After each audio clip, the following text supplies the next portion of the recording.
As evening softly covered the city, the remnants of the sunset still smoldered in the sky, but the first stars were already quietly stealing the attention of the tired firmament. Clutching a huge pink bag in his hands, the young man frowned, irritation slowly boiling inside him, because yet another interview had ended in nothing.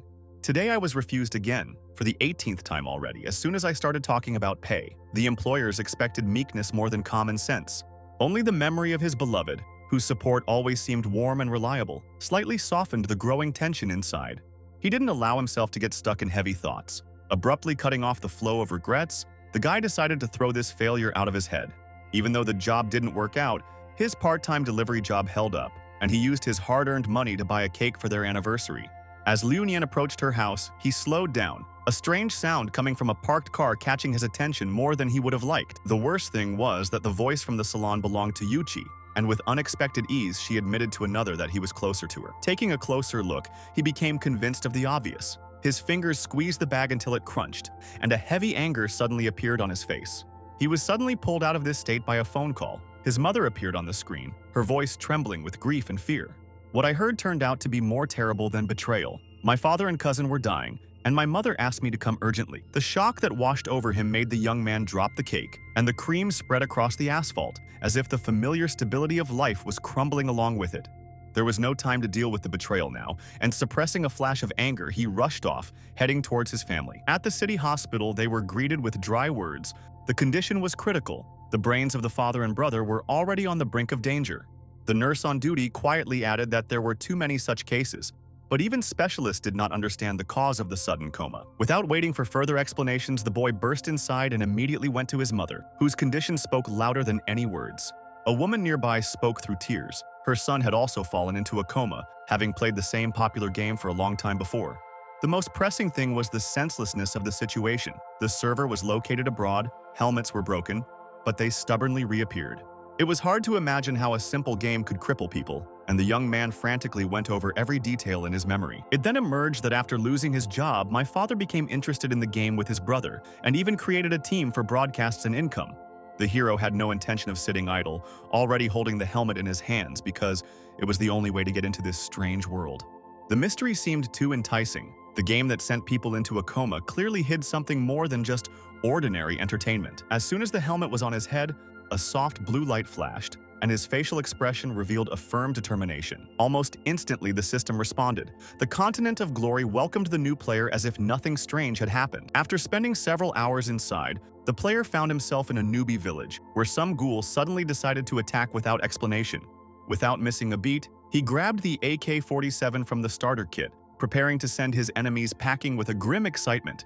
Although Liu Nian's level was barely 3, this did not stop him from rather cheerfully sending the girl in the strange white shirt into oblivion. As soon as the body disappeared, a crystal flashed in its place, and the system hastened to explain that ghouls are born from grievances, especially after unsuccessful romances. Looking at the reward with curiosity, the boy noted the modest coins, but the spiritual stone looked much more impressive, as if luck had decided to wink at him.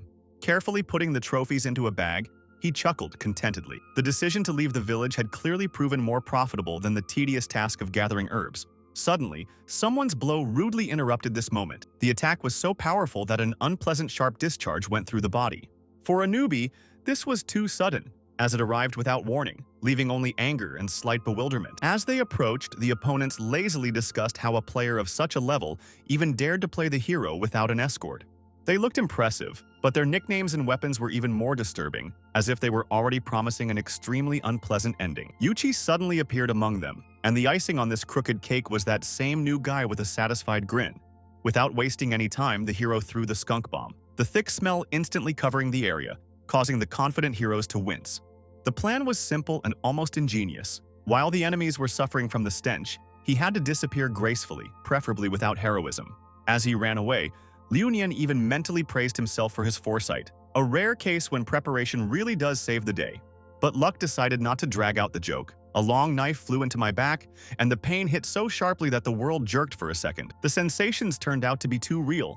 The continent of glory was clearly not joking, turning the game into an extremely convincing reality. Watching this, Yuchi only chuckled. casually thanking the new guy for his support and place in his company. Listening to this, the defeated man felt only irritation, the thought persistently spinning in his head about how he ever fell in love with this crazy woman. Meanwhile, the opponent confidently declared that he would take everything, both the girl and the equipment, as if he had a free set in front of him. A mad smile spread across Chao's face. Raising his weapon, he was already thanking for the coins and the stone, not hiding his intentions. The next moment, scarlet splashes shot up into the air, and the scene looked frighteningly realistic, as if the boundary between worlds had been erased. Lying on the cold ground, the hero tried to comprehend what was happening, why the pain was so real, if it was all just a game. As the dying man's eyes treacherously closed and his heart beat weaker and weaker, he felt the cold touch of death for the first time. Suddenly, the eyelids fluttered and opened again. Soft female voices greeted him, addressing him with respect as if a king stood before them. Two beautiful girls stood in front of him, smiling happily, congratulating him on his return and assuring him that they had missed him incredibly. While they sat obediently at his feet, the guy tried to understand what was happening in confusion, noting that these were clearly not players in front of him. Suddenly, the idyll was broken by a red-haired girl who asked with a slight mockery whether their master had forgotten them. Introducing herself as Sudaji, she spoke confidently, as if their relationship was long-standing and there was simply no room for doubt.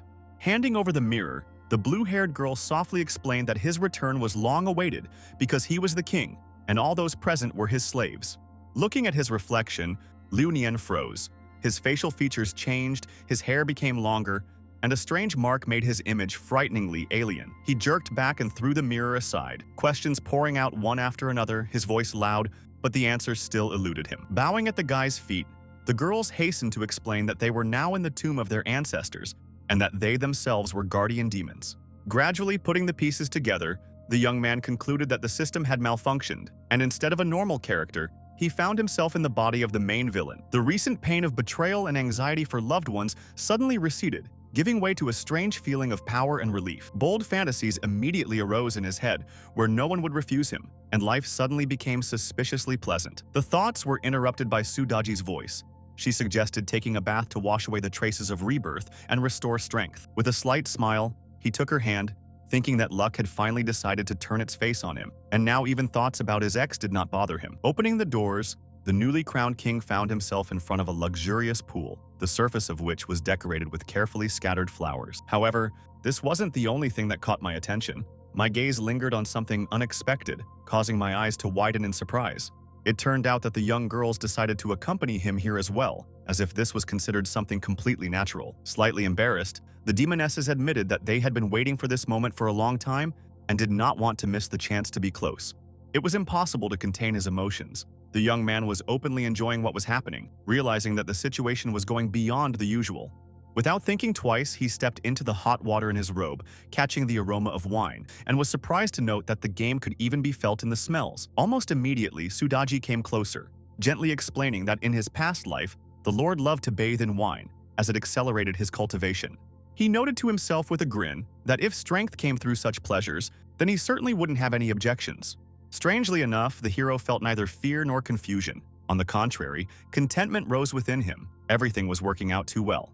He was especially pleased by the way the concubines looked at him with respect and admiration, something that was clearly lacking in his previous life. Soon the system came to life. Notifications poured in one after another, the first of which congratulated on the discovery of the Emperor's hidden profession. At that very moment, a bright golden energy began to swirl around. The body seemed to become lighter, and the mind was filled with new knowledge. The last thing to surface was a message about a secret technique that allowed one to instantly summon a magical weapon, although it could only be used 3 times. But the calm did not last long. News of Shen Gunbao's arrival quickly brought him back to reality. An important conversation lay ahead. Hu Shimei frowned deeply and explained that the guest had betrayed the world of immortals, and if he learned the truth, the consequences would be unpredictable. Without wasting any time, Sudaji began to weave a concealment spell, silently asking the reincarnated king to go to the ancestral hall afterwards. He liked the idea because it required no effort. The body became almost invisible. The breathing disappeared as if it had never been there. The jade concubine intervened and asked to hurry, otherwise the guest might have unnecessary questions. Meanwhile, Shen Gunbao was already waiting, comfortably seated on the throne, surrounded by armed men with cold gazes. Having greeted her with restraint, he spoke in an even tone, in which one could easily discern his habit of not tolerating refusals. Seeing a stranger on the throne, Sudaji flared up with anger and rushed forward without hesitation, not recognizing his right to occupy this place. Her attack was stopped by the axe of the guard, who stood up to defend his master with obvious readiness for battle. At that moment, the lady's eyes flashed scarlet, and it became obvious that she was ready to go much further than usual to protect the throne. Her next blow was much more powerful, the sharp movement leaving a mark on the thug's face, causing him to stagger. Realizing the strength of his opponent, he quickly asked to hear his master out, claiming that he was now in control of everything that happened in the game. Huddled in his tiny body, Liu Nian listened to the stranger's voices and involuntarily became wary because the guard spoke too confidently, as if he knew much more. At the same time, it was as if he had been erased from what was happening. The argument was unfolding without him, and a dangerous irritation was already ringing in the red-haired girl's voice. Sitting calmly on the throne, the young man noted that even after 1,000 years, the loyalty of this demoness had not faded, and her strength was felt almost physically. Gradually, the picture became clearer. The game turned out to be not just entertainment, but a carefully constructed selection process, where the strongest were noticed by a certain heavenly father. The all-too-believable reality drew in millions. People came in for the sake of curiosity, but stayed, forgetting where the line was. A well-thought-out mechanism allowed players to die without consequences, returning to reality unharmed, which only strengthened their trust in the system. But then everything went wrong. Shen's alliance with the demons opened the way for entities that silently killed and sucked the life out of players. This was not enough. Power over the higher zones was handed over to monsters, and the game began to resemble a carefully disguised trap. As a result, the strongest were locked deep underground, where their strength was slowly drained from them, leaving them no chance. Now it became clear that Shen had not come just to talk. He was seeking an alliance, wanting to subjugate 3 worlds at once to his goal. Hearing this, the new player's blood ran cold. He sensed a real war lay ahead, and the rules had already passed into someone else's hands. Thoughts lined up in a chain. The strange characters turned out to be not simple at all. Behind their appearance were hidden forces of demonic and divine origin. Meanwhile, the guest continued to press, asking the girl direct questions about the Emperor's revival, as if he sensed something was wrong. The interest was coldly calculating. The Emperor's soul was valued too highly, but the demoness denied any suspicions without hesitation. With a wry smile, Shen made his final move, promising freedom to her and her sisters if he was shown the reincarnation, cleverly playing on doubts. Without waiting for an answer, he glanced briefly over his shoulder and, along with his guards, disappeared into the corridors of the palace, leaving behind a heavy feeling of alien power. When silence finally returned, the 3 girls immediately turned to their master, and for the first time, alarm could be heard in their voices.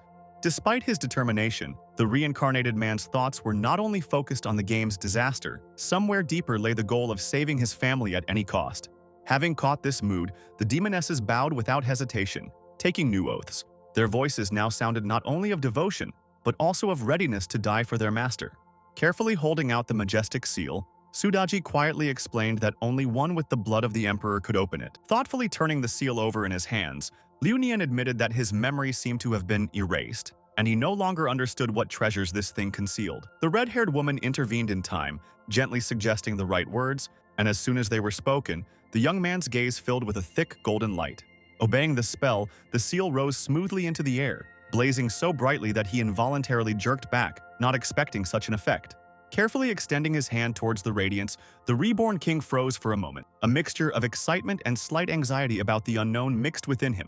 The intrigue didn't last long. The light dissipated, and an old sword appeared before the guy, majestic in form, but noticeably worn by time. The system immediately spoke up, congratulating me on the rare item, and specifically clarified that the seal could be opened again, even after death. However, instead of joy, doubt flashed across the guy's face. The sword looked too tired, as if it had survived more than one war. Before he could become completely disillusioned, one of the girls quickly explained that the power within him was enormous, but that rare resources were needed to awaken it. Having quickly assessed the situation, the young man decided not to complicate matters. Collecting materials was unrealistic right now, and the tried and tested AK would do the job for now. As soon as Sudaji understood his intention, she rushed towards him, wrapping her arms around his neck, and the lady's voice sounded like an insistent request for him not to leave so soon. Smiling reservedly, the reincarnated king touched her hair and calmly promised to return, but it was impossible to put things off now. But the game once again threw up an unexpected obstacle. The usual teleport to the village turned out to be unavailable. The path there itself had been deliberately cut off by someone. The reason soon became clear. The distance was too great, and it could only be crossed through a jade seal, as the blue-haired girl calmly explained. Without wasting time on doubts, the hero quickly accepted this condition, fully understanding that true strength is born only in those who begin the journey from the very beginning. As soon as he activated the seal, a column of cold blue light flared up around him, instantly tearing him out of the gloomy tomb along with the remnants of silence. The bowed figures of the demonesses remained behind, and their voices merged into a single anxious whisper, filled with a request to return as soon as possible. When the light faded, he was greeted by a painfully familiar environment, and even his appearance became normal again, as if everything he had experienced had never existed. But the guy didn't have time to look around. A stream of people immediately picked him up, pushing him from all sides towards the place where the wild boss appeared. The air was thick with the seething indignation of the crowd, but he only watched silently, as if he had accidentally found himself in someone else's story. And it was at that moment that a sharp female voice rang out, commandingly demanding that the road be cleared. And there was not even a hint of a request in this tone. Soon, the owner of the voice herself appeared, a girl of dazzling beauty who moved so quickly as if she were gliding through the air, mercilessly pushing aside everyone in her path. Despite her snow-white dress and almost angelic appearance, there was a harshness in her gaze, and it was easy to tell from her face that she would cause far more trouble than good. While Liu Nian stood frozen, openly admiring, the stranger was already rushing forward, not making out the road, and moving so confidently as if all the chaos around her did not affect her at all. Everything inside the guy came to life treacherously. Admiration flared up too quickly, and even in such a situation, thoughts stubbornly went where they shouldn't. Behind the lady's back, wings of wind and thunder flashed, a rare artifact of movement that many had only heard about, but almost no one had seen in person. Meanwhile, ahead, the 14th level demonic ginseng raged, a root of the earth with the fury of the spirit, but also with the most valuable fruits. The huge tree grabbed the brave ones without mercy, squeezing them with its roots until their bones cracked, throwing some away, and the fall rarely went without consequences. Hiding behind a rock, the young man watched the carnage with cold calculation, mentally calculating how he would later calmly collect all the rare materials. Unlike him, the girl did not hesitate. With a threatening expression on her face, she raised her sword, clearly not intending to share the spoils with anyone. She lunged forward and sliced through the first roots in one motion, acting with such determination as if she were going to single-handedly turn the tide of the battle. She had no shortage of confidence. Even the difference in levels didn't make her doubt. The girl moved as if she already knew the outcome. Everything was going too smoothly, and that was what was alarming. Cracks began to appear under her feet, but neither she nor the guy watching noticed it. But it was in vain, because new vines were slowly crawling out of the cracks, one after another, as if the earth itself had decided to intervene in this battle. At one point, the roots grabbed both of them by the legs, the girl, who was fighting furiously, and the guy who had hoped to remain a spectator until the very end. Pulling them together with force, the tree held the captives captive, and none of them understood where the new threat came from, or how everything had gotten out of control. Having gotten too close, they froze for a moment. The situation was awkward, but getting out was much more important than thinking about it. While Luo Nian was trying to cope with his sudden embarrassment, the lady carefully studied the enemy, quickly calculating her options for salvation. The spirit of the tree itself seemed to be watching them with interest, not rushing to finish them off, as if it was amused by their helplessness.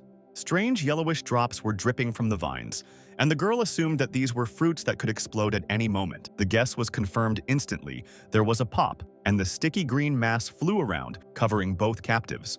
Holding back his irritation, the young man sharply demanded that she come up with a way out. Time was running out, and the situation was only getting worse. Luckily, the girl had a phoenix feather necklace hanging around her neck, a powerful artifact that could help. But it was almost impossible to get it out in this situation. Involuntarily distracted, the young man caught a subtle aroma, and even at that moment he managed to note it out loud, which immediately caused her displeasure. Without thinking, he sternly ordered her not to move, then deftly snatched the chain with the pink stone from the lady's neck, acting quickly and without unnecessary politeness.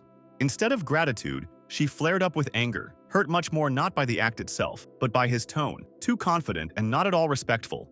As soon as the artifact was activated, the sky was torn apart by a fiery light, and a huge phoenix, dazzling and frighteningly majestic, soared above the field. Under its glow, the tree visibly weakened, the vines trembled and loosened, finally allowing both to escape its tenacious grip. Hardly believing what she saw, the girl looked at the hero in stunned silence. In her experience, such a spell took time, not an instant. Meanwhile, the phoenix filled the sky, fiery circles wrapped around its body and its opponent, and with each passing second, the tree's power rapidly melted away. The freed players, breathing heavily, looked at each other and discussed what they had seen, estimating the value of such a rare treasure. Some grumbled irritably about the injustice. Others looked on enviously, and one girl was already persuading her boyfriend to buy her the same pendant. But the respite ended abruptly. The tree mutated, and instead of its usual form, something with many eyes appeared, clearly ready for a new attack. The worst part was that the phoenix feather was on cooldown, meaning that a second chance wouldn't come anytime soon. Seeing the growing threat, the lady turned pale, the demonic energy became denser, and the guy, having lost part of his clothes, suddenly declared that he would continue the fight himself. The crowd didn't miss the opportunity and began to jeer. The level was too low, they insisted, and he couldn't handle it alone, even with luck. Most of them were counting on Madame Feng, who awkwardly looked away, realizing that she had nothing to answer the enemy with now. Despite the noise around him, the hero remained surprisingly calm. The talisman was clenched in his teeth, and a confident grin flickered across his face. With a sharp shout of command, he leaped upward as if he himself had become part of the attack, and without hesitation headed straight for the mutated monster. The first blow was devastating. The sky flashed with scarlet light, and the enemy's strength noticeably sank under the pressure of energy. Those who had just been laughing froze in amazement. The artifact had worked again, although by all the rules this should not have happened. Not giving the enemy a chance, the young man launched a second attack, the phoenix engulfing the monster in fire, draining it of its last strength. After finishing the fight, Liu Nian jumped down, landing calmly, and the gazes around him burned into his back, full of disbelief and shock. Before them lay the fallen tree, drained of its energy, now looking pitiful and not at all resembling the former threat. The crowd immediately began to roar, admiring the power of the artifact. No one understood how it was possible to deal with such an opponent in a couple of blows. The system responded instantly. His level rose to 12th, and as a reward he received artifacts and a substantial amount of gold. Raising his fist, the boy smiled contentedly, especially pleased with the mutated starstone, which promised a huge increase in experience.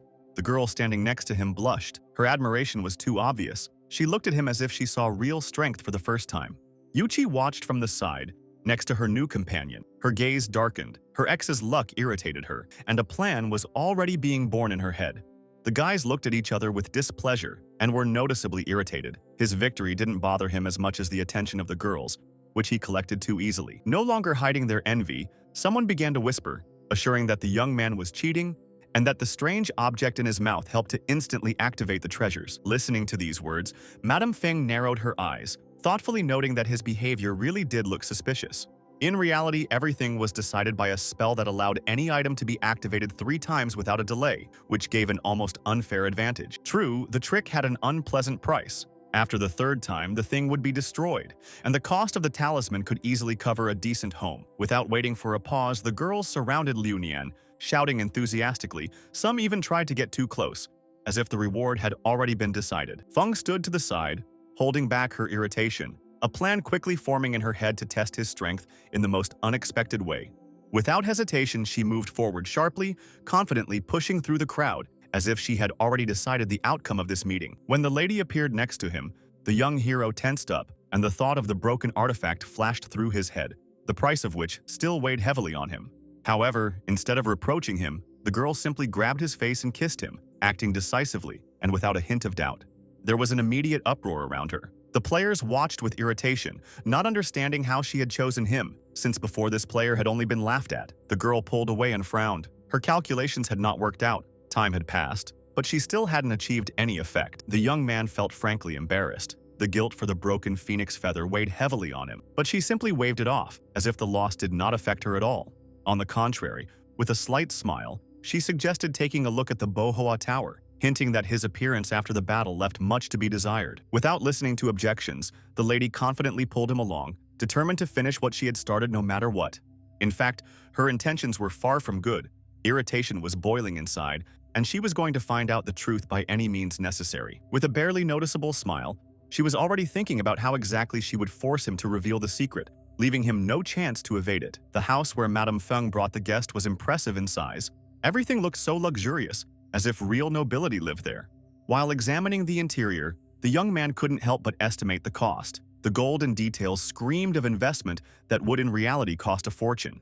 He explored the bedroom without any hesitation, even lounging on the bed, smiling as he understood why his father had advised him to play. It was too easy to get carried away here. With a slight smile, Feng drew out the pauses, as if playing, hinting at intimacy, and in between, she talked about how after the battle she dreamed of a hot shower and silence. As the water trickled down her skin, the tension slowly melted away, and every muscle responded with a soft warmth, returning control and lazy confidence to her. Left alone, Liu Nian's thoughts raced, unable to find support, and the longer he waited, the more awkward he became, not understanding where this strange game was leading. Trying to stay upright, he sat on the edge of the bed, and the most ridiculous guesses flashed through his head, which only made him feel worse and hotter. Meanwhile, the lady had her own plans, and the purchase from the VIP zone hidden in her memory seemed like the perfect key that would unlock someone else's will. Carefully spreading the pink liquid over her legs, she mentally calculated her steps, counting on a gentle hypotonic effect and an opportune moment. Coming out in just a robe, the girl casually tucked a damp strand of hair behind her ear and almost casually remarked that the Manhwa Tower would soon open. Speechless, the boy merely raised his thumb, a gesture that seemed both sincere and helpless, as if he simply had no words left. Without losing her pace, Madame Feng circled around him, catching his gaze and slipping away, and in every movement one could read curiosity about the secret of his recent victory. Yielding to the pressure of the moment, the young man abruptly closed the distance, and in this impulse there was more confusion than determination, but he was no longer able to stop. For the first time that evening, a look of bewilderment flashed across the lady's face because the calculations weren't adding up, and the expected drowsiness wasn't coming, as if something had gone wrong. Her confidence was shattered, as she had recently bought a product that promised to subjugate anyone, and now the result seemed strangely opposite. The seller wasn't even surprised by her request, calmly handing over a red velvet box, inside of which lay that very same pink bottle. As she watched what was happening, she began to doubt more and more, and the thought arose in her head that they had slipped her the wrong remedy but something much more dangerous. Ignoring the sense in the air, the young man reached out to her insistently, and there was too much fire in that movement for it to be a simple mistake. At some point, the lady stopped resisting, and her fingers found each other on their own, as if the decision had been made by the body, not the mind. The feelings hit me suddenly, like an avalanche, and it was stronger than usual emotions, as if a whole volcano had awakened inside me without a hint of control.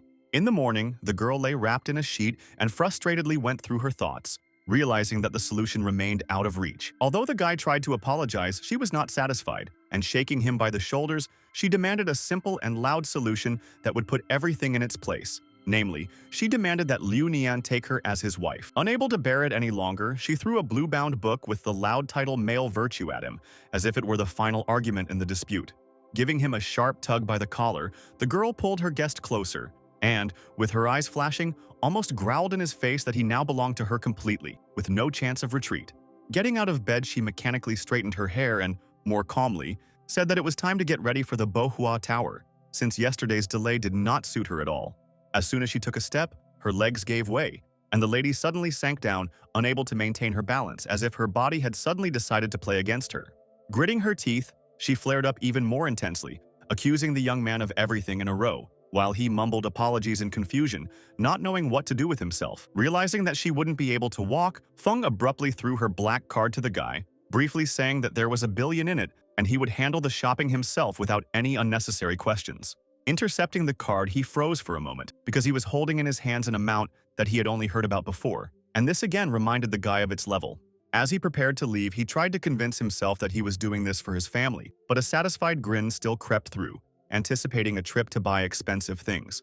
As soon as the door closed, the girl remained in silence, and her thoughts themselves reached out to him, no longer with anger but with unexpected softness and strange interest. Under the rays of the sunset, the Manhwa Tower shone so brightly that it seemed unattainable, like a place where money decides absolutely everything. As he approached, Liu Nian involuntarily slowed his pace, because even the entrance cost an insane amount of money, and it became clear that a completely different level of people gathered here. Suddenly, a familiar voice sounded behind him, and the mockery in it instantly brought back unpleasant memories of his recent defeat. Turning around, the guy saw his ex snuggled up to her new companion, and this ostentatious gesture looked more like a demonstration than real affection. Chao grinned smugly, calling Liu Nian a beggar, and the girl only supported him, adding fuel to the fire and playing her role with obvious pleasure. Not wanting to get involved, the hero simply straightened his tie, deciding that the people in front of him were not worth his time or reaction. At the entrance, the hostess stopped him, calmly explaining the price of the luxury zone, and he realized that the moment had come, and without Feng's card, he could not go further. A loud laugh came from the side, and the ex-wife's new companion said that if Liu Nian paid the entrance fee, he was ready to make a humiliating bet, clearly confident of failure. The people around immediately perked up, gathering closer, because such scenes rarely end boringly, and everyone wanted to see the outcome. Slowly, the hero pulled the map out of his pocket, and its dark surface glinted in the sun, instantly attracting glances and cutting off conversations. There was a tense feeling in the crowd, and surprise was evident on everyone's faces, as no one expected to have access to such resources. The whispers quickly intensified, and it became clear that the ridicule was being replaced by respect, as the one who had been considered a nobody turned out to be much more significant. Trying not to lose face, the couple vied with each other to convince those around them that the card could be counterfeit, and their voices were filled with strained confidence that cracked under the pressure of their gazes. A security guard came out to the noise, bald, wearing dark glasses, with a heavy gait, and his tone left no doubt. He directly stated that the young man would have to answer for the fake. As the air thickened, the terminal calmly confirmed the payment, and a short beep instantly cut off the argument, leaving the crowd to digest what they had just seen. Just a second ago, the menacing brute suddenly softened and, with exaggerated respect, opened the doors, letting the guest in as if he had always been welcome here. Turning around, he attacked the blonde, because his loud words could have caused an unpleasant scandal with a person who was clearly not of a simple level. Yuchi cowered under the gaze, clinging to her companion, who clung to her, and together they looked confused, as if they had suddenly lost their usual support. Trying to salvage the remnants of his dignity, Chow pulled out a gold card and, with feigned confidence, led his companion to the entrance, as if nothing had happened. However, the check quickly brought them back to reality, as the card wasn't up to par, and the ban on VIP access was a painful blow. There was a long line in front of the regular entrance, and after exchanging glances, they stood at the end, realizing that any extra scandal would only make the situation worse. Gritting her teeth, the girl could barely contain her irritation, because she couldn't boast or explain what was happening, and the main question was spinning around in her head without an answer. Meanwhile, in the hall, having settled closer to the stage, Lunyan calmly watched, wondering what rarities would appear today and whether it was worth preparing for the fight. A familiar couple flashed behind them, and the blonde man, without stopping, tried to convince the girl that the map was not his, but simply a well-found thing that her ex was now using. The scene came to life, and the tower's mistress, luxurious and confident, called for silence in a soft voice, hinting that the wait would soon be over. With a slight pause, she presented the first lot, an ice jade incense burner, inside which were hidden fragments of essences capable of supporting in battle. Before she could finish speaking, the room erupted in voices, the stakes rose, overlapping each other, and excitement quickly displaced previous conversations. Unable to bear it, the blonde stood up and, with ostentatious generosity, named a sum higher than everyone else, loudly emphasizing that he was doing this for the sake of his companion. However, behind this bravado was hidden a desire to stab his opponent, because he was sure that he would not risk responding to such a demonstration. Without further ado, the young man doubled the bet, his calm voice louder than any shout, leaving the others with no options. Looking at each other, the couple understood the outcome, but they still clung to the thought that the money was not his, trying to at least maintain the remnants of confidence.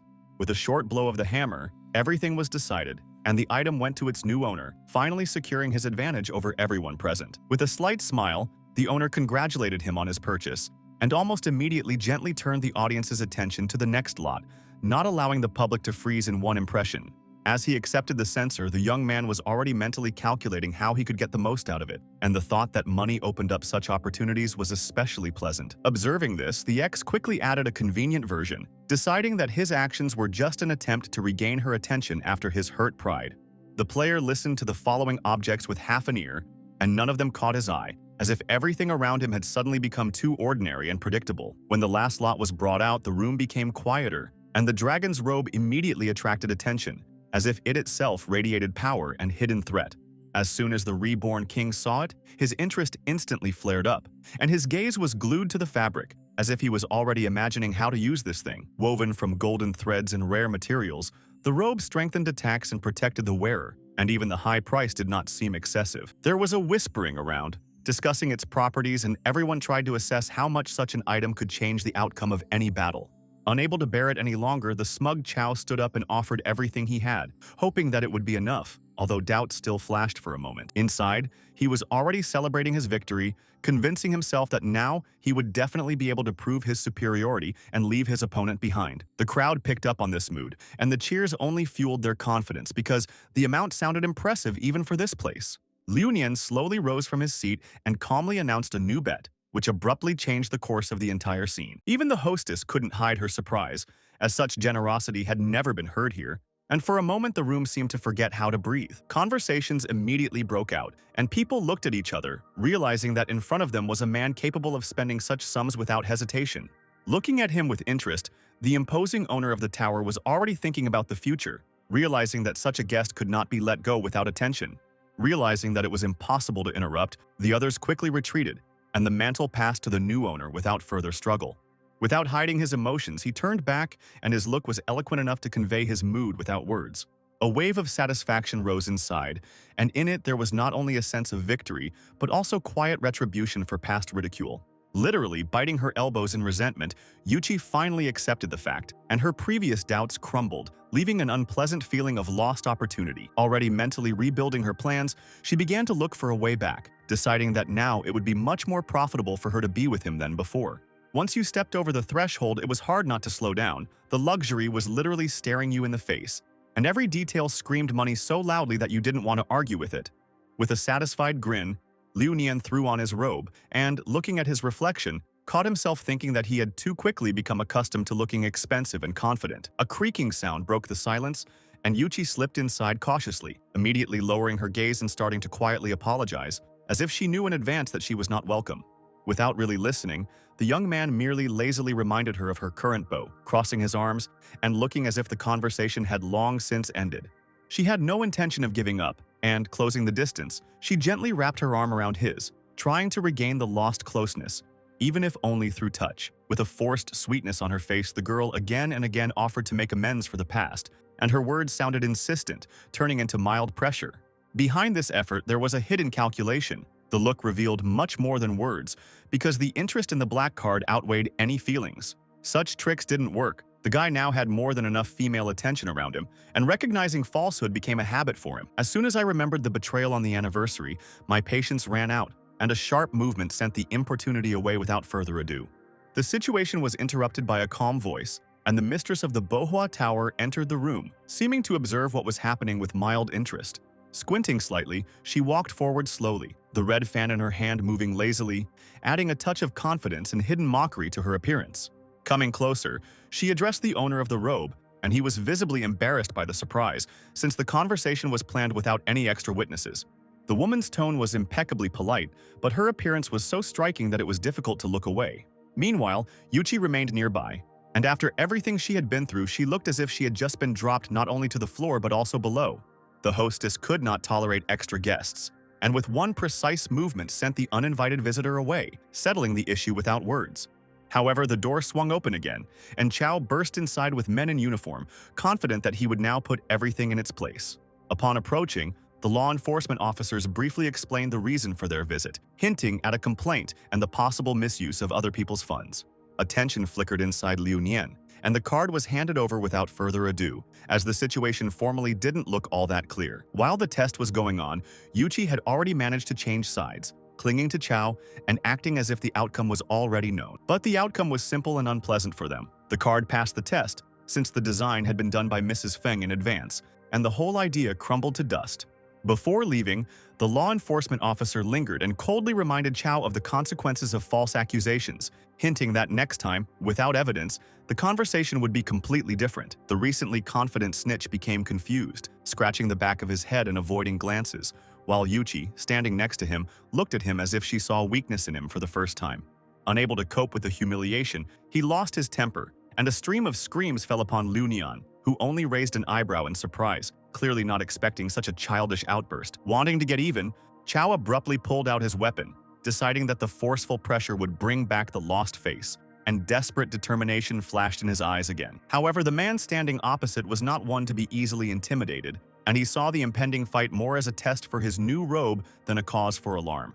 The intervention happened faster than anyone could breathe. The fan described an arc, and Chow flew back to the wall, as if he had forgotten that the mistress of the tower was standing opposite him. With slight irritation, the tower's mistress cut off the noise, declaring that she would not tolerate shouting, and there was enough force in her voice that no one wanted to argue. Gritting his teeth, the man being attacked struggled to his feet, and now, instead of insolence, his gaze reflected fear, as the difference in strength became painfully obvious. Yuchi quickly pulled him towards the exit, trying to look caring, while he snapped and promised retribution, clinging to the remnants of his pride. Not wanting to drag it out, the hostess simply threw both of them out the door and a heavy blow became the final point for this pathetic scene. After making sure that there was silence, the lady turned to Liu Nian and asked with lazy interest how he intended to repay him for such timely help. Her gaze sliding over his figure, she was clearly assessing more than just gratitude, and he hesitantly suggested dinner, as if it were the safest option. Feeling awkward, the guy hastened to remind her of her status, trying to bring the conversation back within the bounds of decency, which were rapidly disappearing. However, the meaning struck her differently, and as she approached, the woman asked with a slight smile if she really looked too old for him. As she closed the distance, she almost pinned him to the spot, making every movement difficult and her cheeks starting to burn treacherously. Her breathing became too close, and simply standing next to her turned into an ordeal that Liu Nian was clearly not prepared for. Realizing it was time to save himself, he made a vague excuse and tried to slip away, hoping that speed would solve the problem. But the escape attempt ended instantly. He was brought back, and without further ado, the lady seized the initiative, pressing her lips to his. There was no romance in this action. Her interest was cold and calculating. She was looking for a source of strength and not playing with feelings. Suddenly, she froze, having caught someone else's scent, and the realization came quickly that someone had already gotten ahead of her. And the thought of that very woman who should have been locked up unpleasantly pricked her pride. Looking at him intently, the woman went through the options in her mind, and her thoughts stubbornly returned to the exiled King Zhou, because only he could subdue such a wayward sister. Fortunately for the lady, the intense thoughts went unnoticed because the guy's head was spinning, and what was happening was perceived as an overly vivid and strange dream. With a slight playfulness in her voice, she asked how much the young man liked her, and this question left him completely at a loss, almost sinking to the floor. Without further explanation, the tower's owner handed him the phone, gently remarking that it was difficult for newcomers to be without communication, and the concern in her tone sounded all too natural. Smiling slightly, she added that everything necessary had already been entered, and, introducing herself as Chinky, made it clear that the connection between them had now been established. Looking at the device, the young man did not hide his surprise because until that moment he had not even thought that such familiar things existed in this world. With a quiet laugh, the woman explained that telepathy was only useful at close range, but for the rest, the old methods of communication were still useful. Noticing his confusion, she approached him, offering to teach him telepathy, and this offer was not only a desire to help. Suddenly, a golden light flashed, and an unknown seal threw her aside, filling the room with a soft glow that made her want to close her eyes. Squinting, the tower's mistress struggled to comprehend what was happening, and the realization came instantly. It was not an ordinary player standing before her, but something far more ancient. Coming closer, she carefully placed the ring on his finger, explaining that it was safer to store such things this way and not attract unnecessary attention. The young man thanked her shyly and suddenly called her "little sister," and it sounded so sincere that even the difference in status couldn't save her from a slight surprise. For a moment she thought about her family, and the heavy thoughts of her sister and her long imprisonment echoed in a quiet sigh that he barely caught. Suddenly, a suspicion flashed through Liu Nian's mind, and the thought of a possible connection with the enemy surfaced on its own. But she immediately gently dispelled the doubt. Realizing this, the reincarnated King Zhou tensed up, as he realized that his thoughts were being read effortlessly, and a panic arose within that could not be hidden. With a short laugh, Chinky warned that one should be more careful with one's internal dialogue, as powerful entities can easily sense such things.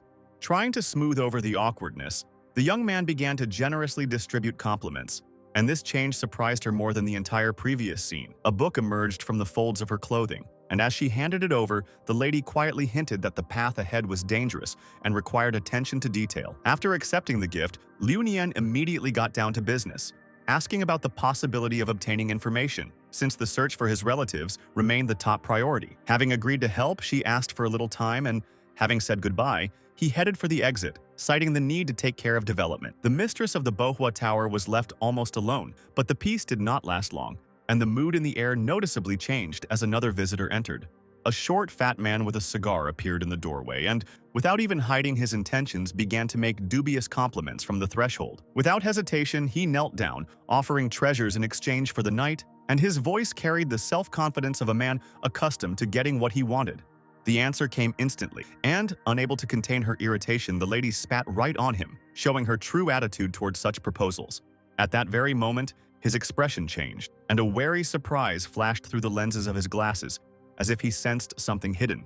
With feigned concern, the fat man noticed the change in taste, and without blinking, offered the lotus seeds, as if he were dealing with a patient, and not a woman capable of throwing him out with one wave. In response, the fan flew up, and pointing straight at Pigsy's face, the lady burst into a scream, demanding that he disappear immediately because her patience ran out faster than his fantasies. Without stopping for a second, Liu Nian left the tower and, adjusting his new robe, disappeared into the cool night, feeling the noise behind him gradually die down. Suddenly, a scream cut through the silence and a familiar voice insistently called for him to stop, approaching with surprising speed for someone of his build. There was no desire to turn around because a scene with a conflict was already being imagined in my head, and I didn't want to get involved in it now. However, it was becoming strange to ignore him, and, exhaling, the young man nevertheless stopped, realizing that running away from such an opponent would look ridiculous. Pigsy clenched his fists with a frown, and his small eyes showed resentment, as if his personal world had just been shaken. Despite the robe, a tension prickled inside, because the fat man's determination seemed too sincere, and it was difficult to predict his next move.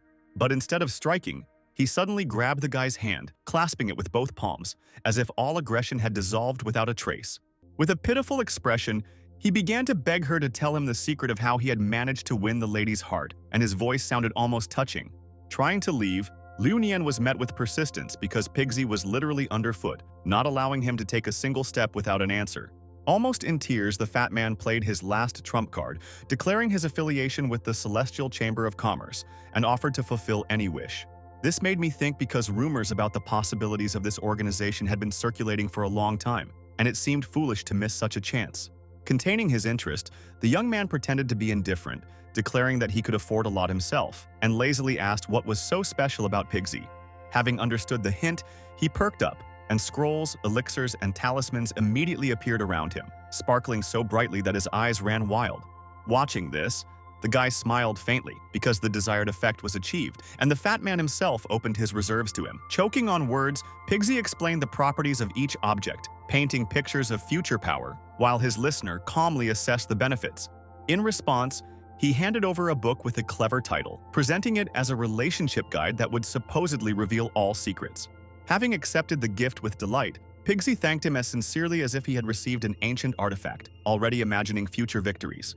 Taking advantage of the moment, the hero quietly sped up and disappeared before the fat man realized that the contents of the book did not quite meet his expectations.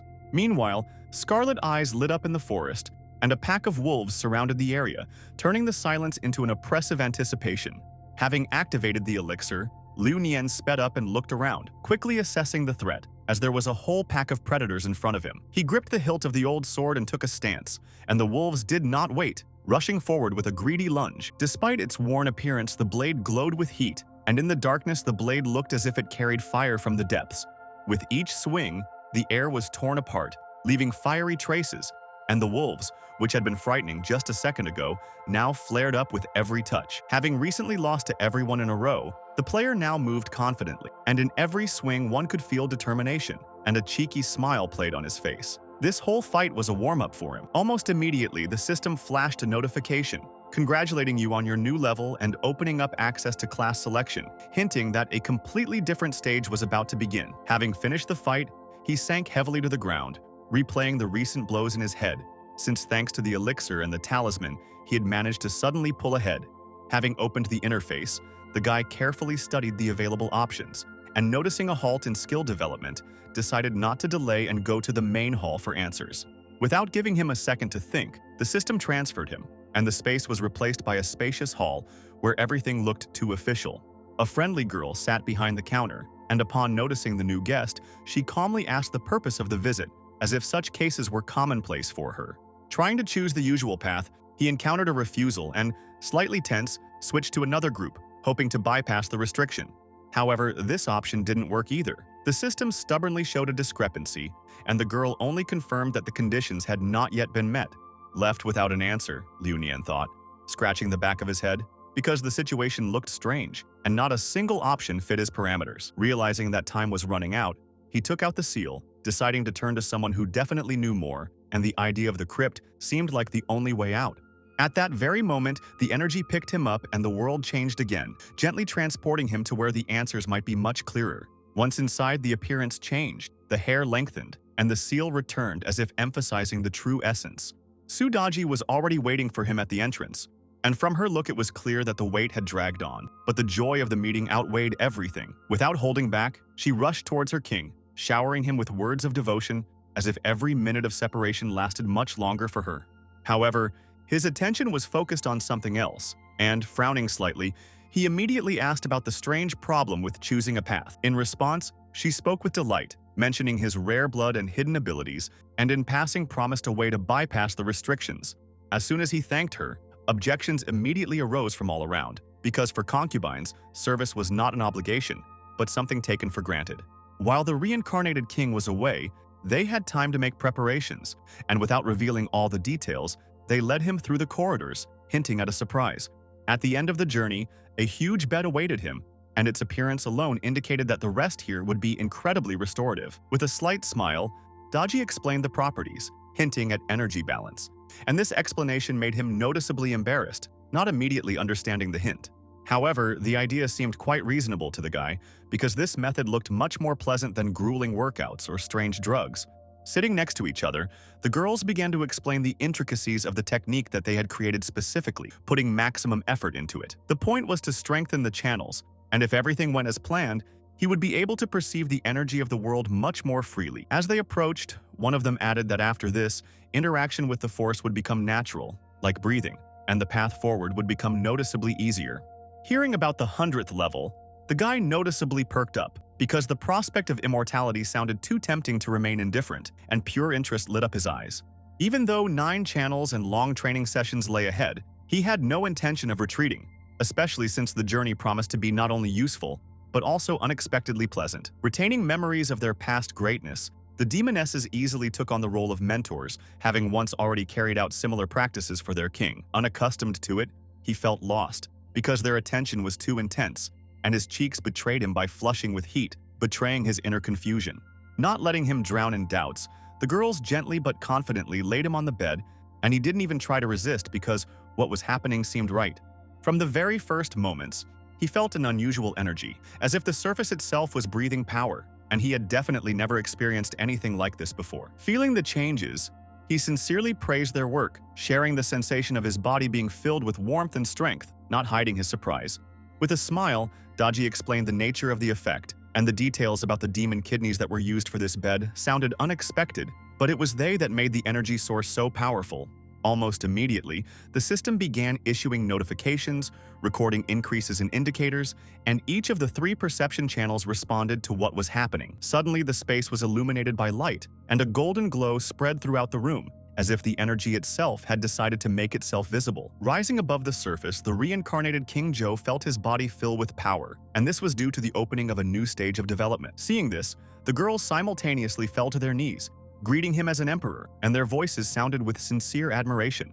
With a broad smile, he acknowledged the result, noting that such practices give a feeling of complete fulfillment and confidence. However, Daji added a detail, hinting that the development was not limited to the current stage, and this made him wary. Having made a sign, she called someone from the corridor, and a new figure appeared in the doorway, clearly connected with the further steps. The woman who entered looked modest. Her movements betrayed excitement, and her unusual horns added a strange and memorable detail to the image. Without letting her withdraw, the mentor introduced the student, emphasizing her dedication and role in the training, as if she were conveying an important task. His gaze met hers, and instead of fear, a slight excitement arose, more like pleasant anticipation than anxiety. Encouragingly, Daji gently pushed the student forward, reminding her that the king's attention was a rare opportunity to prove herself. After a short pause, she announced that it was time to leave, and deliberately left them alone, as if trusting them to continue the process. Bowing respectfully, the girls promised to guard the chambers, and there was not a shadow of doubt in their words and their tone. The door closed and silence fell over the space, leaving the two in an atmosphere of slight awkwardness and anticipation. Approaching slowly, she quietly explained her task, hinting at a special training method related to visual perception. The method turned out to be unusual, but in her presence there was a sense of calm, and even the strangeness of what was happening was perceived more gently. With each passing moment, the sensation grew stronger, as if a warm stream was filling the gaze, creating a strange but pleasant feeling from within. The guy's gaze became cloudy, as if his eyes were filled with a soft light, and instead of anxiety, a strange calm came, because the feeling was warm and even pleasant. When it was all over, he stood up straight and asked about the reward with a touch of importance, trying to sound royal, although inside he still felt a little embarrassed. Hearing the answer, he froze for a moment, because the desires turned out to be unexpected, and did not fit at all with her quiet and modest image. However, the facial expression quickly changed to one of satisfaction, because the young man was quite satisfied with the situation, and he assessed what was happening with obvious interest. Suddenly, a loud ringing sound cut through the air, and the phone came to life, reminding us of its presence with the voice of its owner, who, without further pause, got down to business. In a reserved and clear manner, she reported on the cousin's tracks, noticed near the pond with dangerous creatures, and at the same time persistently advised not to delay the visit. Hearing this, the girl with horns quietly lowered her gaze, and a shadow of disappointment flashed in her eyes, because the moment of intimacy was coming to an end. With a gentle smile, the guy patted her on the head, promising to return, although deep down he understood that completely different circumstances could await her. Without delay, he took out the seal, and under the attentive gaze he began to dissolve, space itself obediently yielding to his will. Realizing that she was losing him, the girl burst into tears, and in her voice there was a sincere request not to disappear so suddenly. Almost disappearing, Liu Nian tossed a small object to her, as if leaving a bit of attention so that the weight wouldn't be so empty. Bibo Pond greeted him with a deceptive calm, reflecting the crimson sunset in the dark water, and the continuous roar of the waterfall created a sense of ancient power hidden somewhere deep beneath the surface. However, this almost enchanting harmony was abruptly destroyed by what was happening on the shore, where an extremely cruel scene was unfolding, completely alien to all the surrounding beauty. Chao stood in the very center with his company, mercilessly beating the player and demanding to reveal the location of the treasure cache, threatening to continue the torture until they heard the desired answer. One glance at the victim's body was enough to understand that the conversation had long since ceased to be an ordinary interrogation, and the numerous traces of beating spoke much more eloquently. Through tears and ragged breath, the boy tried to explain that he was just an ordinary player without any rare valuables, but the ridiculous fish costume only made his excuses even more suspicious and pathetic in the eyes of those around him. Taking a closer look, Liu Nian felt an unpleasant chill, because the facial features seemed too familiar and the match seemed frighteningly accurate. The realization hit him suddenly, and for a moment he simply froze, unable to move, as if his body refused to accept what he saw. Awkwardly raising his hand, the guy nevertheless said hello, trying to confirm his guess, and in this gesture there was more confusion than confidence. In response, the rescued man instantly came to life and, recognizing him, rushed forward as if he had found salvation in this unexpected appearance. Clutching it, he didn't hide his emotions, and joy was mixed with relief, as if everything that was happening finally made sense. Laughter erupted from the sidelines, and Chao and his friends immediately moved on to a new target for ridicule, finding the situation amusing. Having supported him, the young man helped him up and immediately asked the main question, because the search for his family remained the reason for all his actions. In a hurry, he began to explain that after reaching a level, strange things began to happen, and the choice of a subclass turned out to have unexpected consequences. The essence turned out to be simple and unpleasant. Everything went well for the father, but the system sent him into the pond, turning him into that very Ben Boyarb. Choking with tears, the boy in the fish suit clung to his cousin with his gaze and asked him to pull him out, complaining about the worm barrier from which he could not escape, and every day he had to endure beatings. Suddenly, his pupils widened sharply, as if he saw something behind him, and fear instantly displaced hope, causing him to freeze for a split second. He rushed forward, almost shouting as he gave a short, desperate warning, begging everyone to flee immediately, while fate still left them at least a tiny chance of salvation. At that very moment, the water in the pond began to swirl in heavy circles. Thick waves crashed against the shore with a dull roar, and something slowly rose from the dark depths, causing the air itself to become viscous and cold. With a loud cracking sound, a nine-headed worm emerged, its huge mouths writhing above the water like a living nightmare. However, instead of fear, the crowd only became more animated, and a predatory excitement blazed in the players' eyes, as the coveted prey and the perfect chance to test out new artifacts and weapons finally appeared before them. Only Liu Nian stood tensely, realizing that this was no ordinary opponent, as such abilities did not fit into the rules, and it was clearly a demon. Quickly putting the pieces together, he almost immediately realized that this creature was directly connected to Sheng Gongbao, and this conclusion sent a chill down his spine, as the situation instantly became far more dangerous than it had initially seemed. Meanwhile, the other players rushed forward recklessly, as if confidence alone was enough to defeat any monster, and from the outside, this mindless stubbornness looked almost ridiculous. Slowly narrowing its eyes, the creature scanned the crowd, as if choosing suitable prey, and assessing each one as calmly as if the fate of the people had long been decided. Without even going on the attack, the monster released a heavy wave of power, and a deafening roar instantly scattered the players to the sides like light, dry leaves. Among those thrown back was Yuchi, who crashed into the stone with a dull thud. She looked in horror at the creature with a human face, unable to understand how such a creature could even exist. The next moment, a huge clawed paw slowly reached forward, and in this leisurely movement one could sense a simple, frightening truth. No one would leave here today. With deep purple eyes blazing, the monster declared himself the prince consort who had lurked in the shadows for centuries, his low voice carrying the smug confidence of a creature accustomed to viewing humans as mere prey. Without the slightest hesitation, he began to drain the life force from those around him, turning Chao's friends into mere vessels of energy meant to feed on others. Before their eyes, their bodies rapidly changed, their faces lost emotion and life, and instead of looks, only empty, dark voids remained, turning people into weak-willed creatures, deprived of their own will. Without wasting a second, the monster called upon its assistants and coldly ordered them to drag the survivors deeper into the ruins while it calmly digested the prey it had already consumed. At that very moment, the surface of the water exploded into a violent movement, and ugly creatures began to burst forth from the dark depths, ready to pounce on anyone who was still standing. Clutching the talismans in his palms, the hero chuckled briefly, because the supplies he had received from Pigsy had finally waited for their time, and there would be no better moment to use them. Rushing forward without the slightest hesitation, he simultaneously activated several seals, combining blinding lightning and raging flames, making the attack appear far more destructive than before. The result was immediate. The enemy's bodies began to twitch convulsively from the discharges, and the monster's previous confidence quickly gave way to chaotic and disordered movements. Putting his hand forward, the guy completely concentrated on the flow of energy, and it gushed out in a crushing wave, tearing some of the creatures into dark fragments right in the air. Between blows, he glanced quickly at his cousin and gave a subtle signal, suggesting they stage a little scene to get him out of there first. Instantly grasping the idea, he began to awkwardly wave his arms, feigning a fierce attack, although from the outside it looked more pitiful and comical than truly dangerous. Playing along to the end, he shouted to the others that he could handle it himself, and thus made them relax, not suspecting a trick. Already exhausted, Yuchi began to scream, waving away the endless little things that seemed to be deliberately getting under her feet, sticking to her weapon, making it difficult to breathe, and her voice was filled with fatigue, almost resentment at this entire endless battle.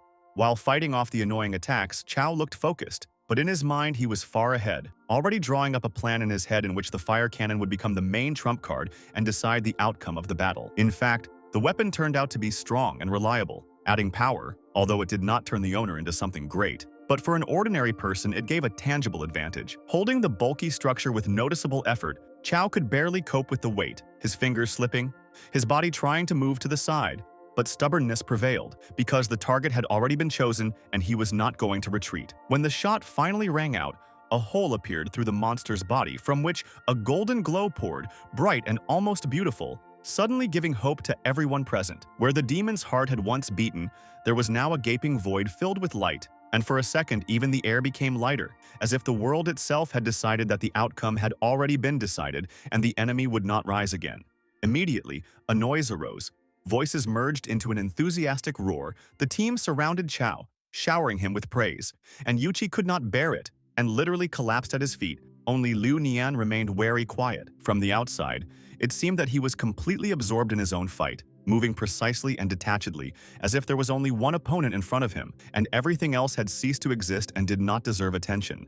However, the jubilation ended abruptly. A monster loomed directly over Chao, and there was not a hint of weakness in its appearance. On the contrary, it seemed that the blow received only fueled its strength and made it even more dangerous. The creature's face turned deathly pale, and a thick and oppressive rage flared in its eyes, for the very fact that an ordinary person dared to cause harm was a real humiliation for it. The satisfied grin disappeared without a trace, replaced by cold fear, and the shadow on Chao's face fell with such heaviness that even his breathing became intermittent, and his heart itself decided to stop. Strengthening even more, the creature slowly stretched forward. Its movements became viscous and threatening, and its arms extended towards Chao were no longer simply threatening. They were filled with magic, ready to change everything. The spell worked strangely and even cruelly, depriving the blonde of his usual appearance, and instead of a confident guy, a frightened girl appeared in front of everyone, looking at herself in panic, not understanding what had happened. Having calmly surveyed what was happening, the prince turned to his subjects with a satisfied intonation, praised them for their efforts, and suggested that they take a rest as if all this had been just a drawn-out game. Immediately, the ugly creatures began to stir. Crooked smiles spread across their faces, Their delight was almost childish, and they readily accepted the offer, rejoicing in the rare opportunity for respite. Before he could recover, Chow found himself grabbed by a strange creature that resembled a cross between a crab and a shell, its cold claws gripping his arms and legs and dragging him away without further ado. There was a crowd of creatures of all sizes, each more ugly than the last, and something huge, like a shark, came forward, its presence oppressive and inspiring real terror. Not accustomed to such treatment, especially in a new body, Chow completely lost his composure, tears flowed naturally, and inside there remained only confusion and dull despair. Next to her, Yuchi also couldn't stand it. Her strength was leaving her too quickly, and instead of resistance, only tears and confused complaints remained, mixed with panicked questions about why they weren't killed immediately. Meanwhile, the two relatives continued to fight as if nothing had changed. Their movements remained sharp and ostentatious, and it seemed that they had not yet realized how much the situation had changed. No matter how hard Boyarba tried to stay in the shadows, the prince's attentive gaze quickly spotted him amidst the chaos, and a sharp shout cut through the noise of the battle, depriving him of his last hope of remaining unnoticed. Despite the pain and the harsh tugs on his hair, Chow stubbornly raised his head and, looking straight at the nine-headed worm, revealed everything he knew, handing over Boyarba and mentioning his connection with Liu Nian without a shadow of a doubt.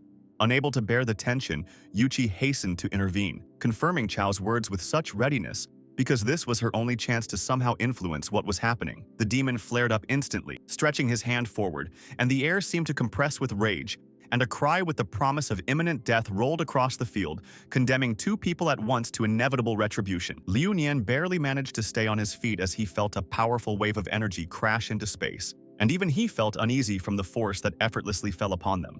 Without taking a single step closer, the prince destroyed everything around him with just his energy. The ground beneath his feet cracked and collapsed, and the snakes behind him wriggled and hissed, intensifying the oppressive sensation. Only thanks to the dragon mantle, which he had once bought almost by accident, the blows did not tear the young man's body to pieces, and it was this that allowed him to still stand amidst the destruction. However, even the protection did not save him completely. His body was thrown violently into the stone, his breathing was ragged, his health was rapidly declining, and without this mantle the outcome would have been obvious. Through the pain and humiliation, Chow and Yuchi grew increasingly angry, noticing that Liu Nian was holding up better, and this only added fuel to their irritation and helpless rage. Roughly grabbing the girl, the creature with a shark-like snout and a strange balaclava squeezed her so hard that her bones almost cracked, and mockingly noted that she was still having it too easy since she was looking back. Among the monsters there were creatures of almost human build, but with the heads of beasts, and their size inspired fear, towering over ordinary people like living nightmares. Unafraid of any glances, the shark continued its mockery, while vile laughter echoed around, and the whole scene turned into a cruel spectacle from which it was impossible to turn away. Meanwhile, Liu Nian, hiding his true nature, reactivated the ice jade incense burner, allowing the cold energy to slowly heal the wounds and restore strength. As the creatures pulled him towards the water, intending to drag him to the bottom, he gritted his teeth and decided to resist to the end, planning to tear them apart without revealing his origin. Grabbing his cousin's hand, he activated the golden seal, hoping to instantly teleport away and break out of the encirclement while there was still the slightest chance. But the plan fell apart almost before it began, because the demon, with a mocking smile, already understood who he was dealing with, and a recognition flashed in his gaze that made one feel cold. At that very moment, snakes slithered out from between their clasped hands, as if from nowhere. Their appearance was so sudden that both of them involuntarily flinched in fear. The system returned an error mercilessly and dryly, destroying the last hope of escape, and it became clear that it would no longer be possible for the two of them to get out of here. Even the monsters who were busy torturing him froze for a moment, realizing who Liu Nian was, and greed flashed in their eyes at the thought of immortality through his flesh. Abruptly cutting off the growing chaos, a huge demon with a shark's head struck one of his own, making it clear that the little ones had better not dream and not forget their place. One of the human-bodied sharks, licking its lips greedily, was already imagining the taste of power, as even a tiny sip of King Zhou's reincarnation energy could prolong its miserable existence for many years. Hearing the strange conversations, the ordinary participants were at first confused, but the tormentors quickly put everything in its place, explaining with crooked grins that this was not a game at all, but a real underworld. Through the pain and humiliation, Chow finally realized what was happening, and the cold understanding came suddenly. There were no rules or resets here, and the creatures around him really could take life. Breaking into tears, Yuchi reached out to him through his tenacious paws, begging him to at least think of something, her voice trembling and breaking. and the hope in her eyes holding on with the last of her strength. One of the monsters pulled their hair sharply, came closer, and hissed with a predatory grin that now that the truth had been revealed, no one was going to let them go. The demons circled ever closer, their movements carrying the confidence of predators who had already decided the outcome, leaving no chance for humans. While the nightmare played out below, the sunset calmly poured out a soft pink light, as if oblivious to the pain and screams, lending a strange and frightening beauty to what was happening. Gritting his teeth, Liu Nian quickly sorted through the remaining artifacts, assessing every chance, calculating the consequences, and trying to squeeze the most out of what had not yet been used. 3 dark vortices swirled behind the prince, and with lazy confidence he warned that any attempts at resistance would only delay the inevitable and very unpleasant end. Without giving him time to think, the demon rushed forward with a cry of "Die," releasing a column of energy in which thick blackness was intertwined with a cold blue glow. Realizing that it was impossible to dodge, Liu Nian froze for a moment, and his gaze reflected the clear realization that this blow was capable of ending everything here and now. At the most critical moment, his cousin appeared in front of him, covering him like a human shield, and without hesitation took the destructive force directly on himself. With difficulty maintaining consciousness, he turned, and with a tired smile thanked her for her previous help, as if it were a small change and not the last payment. The blow that pierced the chest left no doubt. The wound was fatal, and even without words it became clear that the outcome could not be changed by any means. Unable to contain himself, Liu Nian felt pain wash over him, tears streaming down his face, mixing with dust and blood, turning everything around him into a blurry nightmare. One after another, moments emerged where my cousin had come to the rescue without hesitation, and every such detail now cut deeper than any weapon.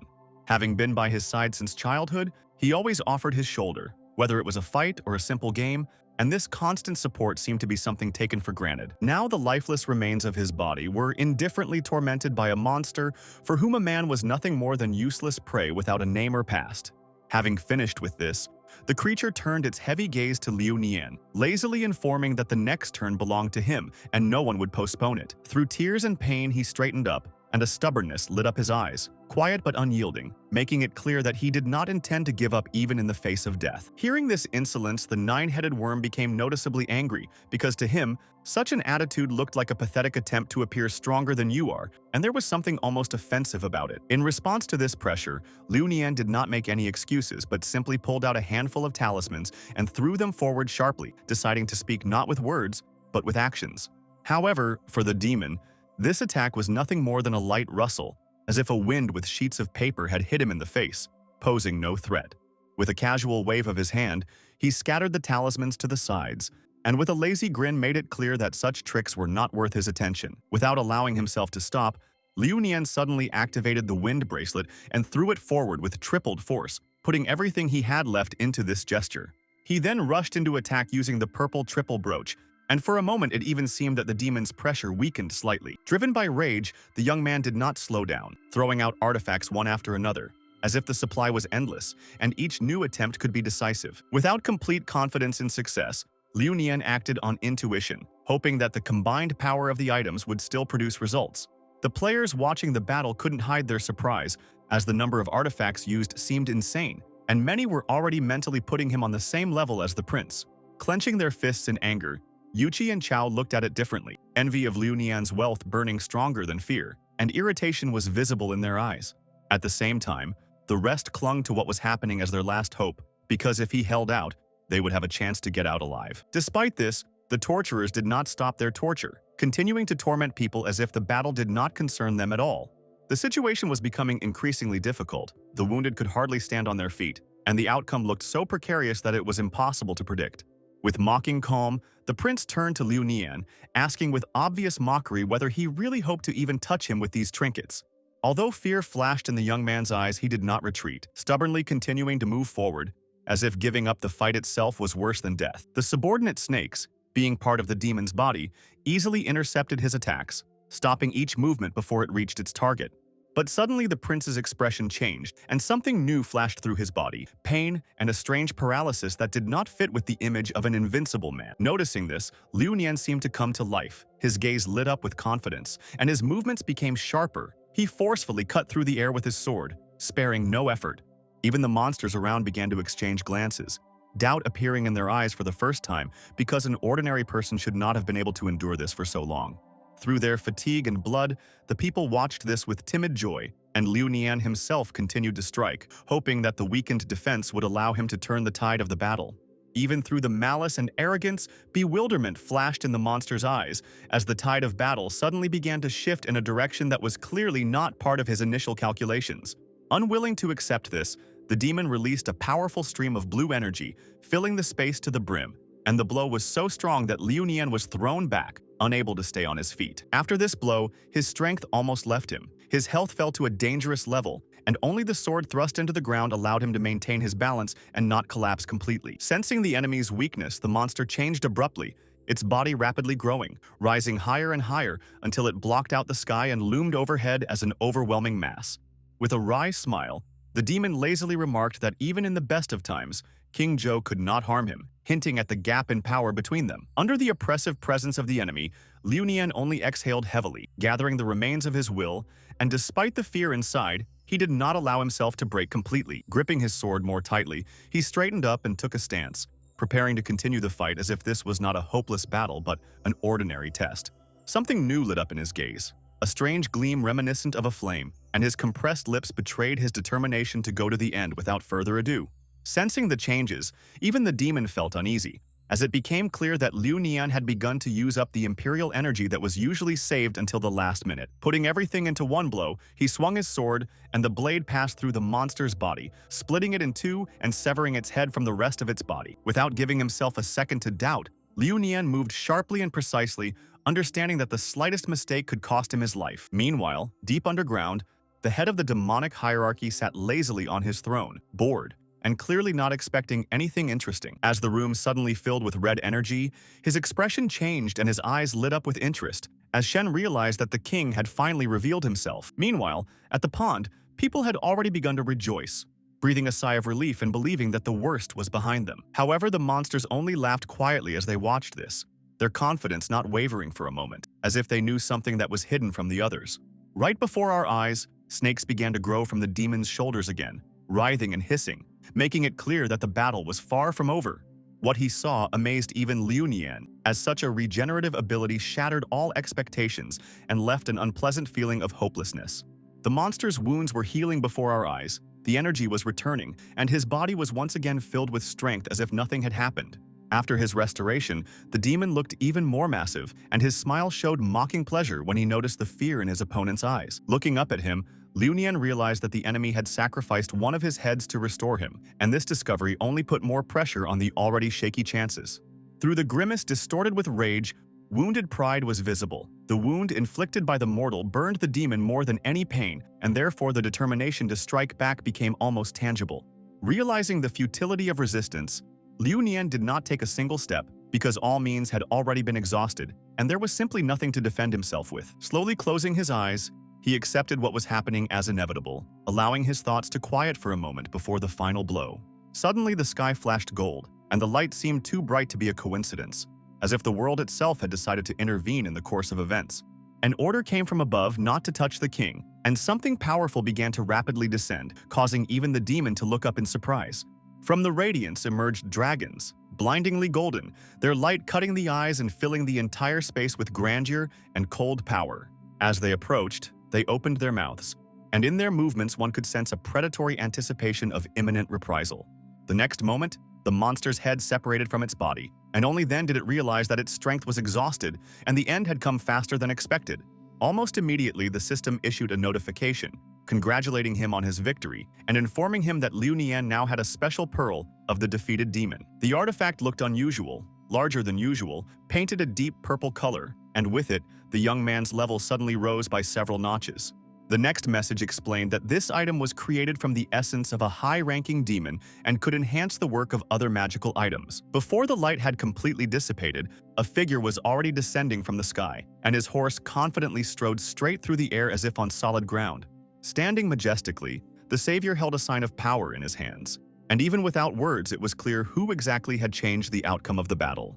In front of Liu Nian stood the guardian of the dynasty, who became a thunder general after death, and his name sounded like Wenzhong. Despite his age, he moved with amazing dignity, and approaching, dropped to one knee before the young man. Bowing his head, the general quietly apologized for the delay, admitting that he had not expected to see his emperor again. Meanwhile, other figures flickered in the sky, and their power manifested itself in rays that mercilessly destroyed the remaining monsters. As they descended, they resembled falling sparks, leaving behind a trail of golden radiance and destruction. Among them, a young warrior stood out, introducing himself as Jian Gufan, and he also knelt down to show respect. Shocked by what was happening, Liu Nian recognized him as the legendary fighter who had once committed suicide after defeat, and now this man stood before him like a loyal servant. The third to bow to the ground was Zhang Kui, the guardian of the district, broad-shouldered and strong, his body marked with scars, each one seeming to tell of the battles he had endured for the dynasty. Seeing him, Liu Nian felt a quiet joy, because in front of him stood a man who had once fought alongside his wife until the very end without retreating a single step. Finally, allowing himself to sit down, he breathed a sigh of relief, realizing how much the loyalty of his subjects, which had not faded even after so many years, saved him. Gathering his strength, the young man turned to the three still kneeling, gently urging them to rise and not to adhere to formalities at such a moment. Suddenly, a faint, barely audible voice came from behind him, and turning around, Liu Nian saw his cousin, who seemed to be dead, moving his lips with difficulty. Trembling, he panicked and ordered that he be saved immediately at any cost, his voice sounding harsh and unfamiliar to him. Without wasting a second, Zhang Gufan was there and carefully placed a green pill into the victim's mouth, acting quickly and confidently. Supporting the body in his arms, he calmly explained that the medicine would draw out the demonic energy and return the previous appearance, as if it were something ordinary. A moment later, the cousin was freed from the strange-looking fish and looked at his hands in surprise, as if he didn't believe that he was alive again. Bowing low, Liu Nian thanked him for saving him, but in response he heard that for the general, it was a trifle and not worth any extra words. Meanwhile, the Thunder General frowned and spoke with obvious displeasure about service in the Heavenly Court, complaining about the burden of duties and oppressive restrictions. Supporting him, Zhang Kui also spoke up, admitting that he was waiting for the moment when King Zhou would reach the top again and free them from this burden. Answering confidently, Liu Nian promised to try to reach the required level as quickly as possible, trying to instill hope in them. However, the eldest of them gently stopped him, reminding him that the path requires patience and haste can only do harm. Zhang Kui glanced at the survivors and calmly asked what should be done with those who witnessed what happened. Already taking a fighting stance, he coldly suggested getting rid of them right there, believing that extra witnesses would sooner or later inevitably turn into a dangerous problem. Hearing these words, Chao and Yuqi cried out in despair, begging for mercy and trying to reach that human side of Liu Nian that they thought had not yet completely disappeared. He thought for a few moments, silently weighing the consequences, and then came to the conclusion that killing would bring far more trouble than good. So he chose a different path, deciding to erase their memories of what had happened. The three servants glanced at each other, briefly exchanging knowing glances, and almost simultaneously a satisfied smile appeared on their faces. Bowing their heads again, they accepted his decision without hesitation, accepting this choice as a manifestation of their king's prudence, composure, and maturity. The Thunder General frowned and opened his third eye, his gaze filled with concentration, as if he was carefully choosing his strength so as not to hit anything unnecessary. Streams of energy erupted from the center of the forehead, rolling across the field and barely touching the people. They began to gently deprive them of wakefulness, plunging them into a deep slumber. Almost simultaneously, the bodies began to fall to the ground, as if fatigue had overtaken them all at once. And above them, branches of golden radiance swayed quietly. The system soon confirmed its success, announcing that the memories of everyone present had been cleared and that what happened at Bibo Pond would no longer leave a trace. Having finished, the servants mounted their majestic mounts, reminiscent of furious dragons, and bowed respectfully before their ruler. As they climbed higher and higher, they wished them success in their development, and Liu Nian and his cousin watched them go and waved their hands until the silhouettes disappeared. Smiling, he touched his brother with his fist and said easily that now he should return to the village and continue on his way, while he himself had some things to do.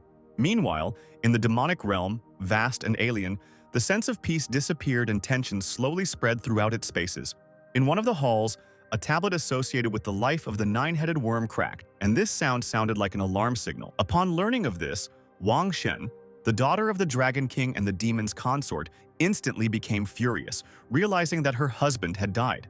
Not intending to forgive such a thing, she firmly decided to act, declaring that she would leave the kingdom and find the culprit herself. Her cheeks were burning, her fingers were clenched into fists, and only one thought was spinning in her head. Who dared to deprive her of such an important figure? Meanwhile, Liu Nian was looking at the battlefield where the sleeping people lay, and thought with annoyance that he had not managed to tell the servants about Shen Guanbo's intervention.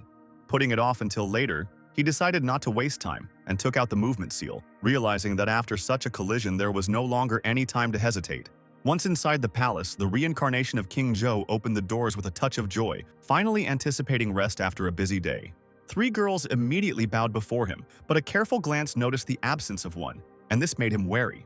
Leaning closer, he asked about Sudaji and received a calm answer that she was busy preparing an elixir for ear training. Having accepted the explanation, the king turned his attention to his new acquaintance in the cow costume and invited her to continue their development together.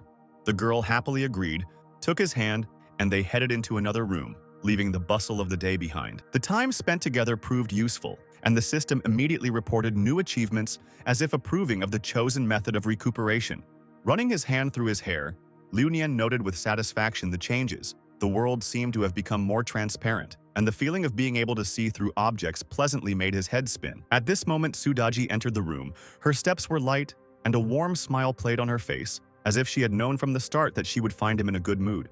He stroked her head with gentle gratitude, noting how her help with training the 9 channels had been the salvation without which he would not have survived the recent battle. Suddenly, another figure, shorter and noticeably younger, appeared at the entrance, and her presence immediately attracted attention, disrupting the calm atmosphere. Her short blue hair shone with cold, her breath left a light mist, and she looked as if she had just emerged from an icy fog. A snowflake shimmered on a strand of hair, as if it were alive, and introducing herself as Shu Ning, the girl quietly wished the king health and prosperity. Without hiding his interest, Liu Nian turned to Sudaji, waiting for an explanation, and she calmly informed him that the spirit in front of him was from the Eastern Sea. Continuing to speak, she explained that this girl's blood had a rare property that allowed one to hear in all directions, and that was why the choice fell on her.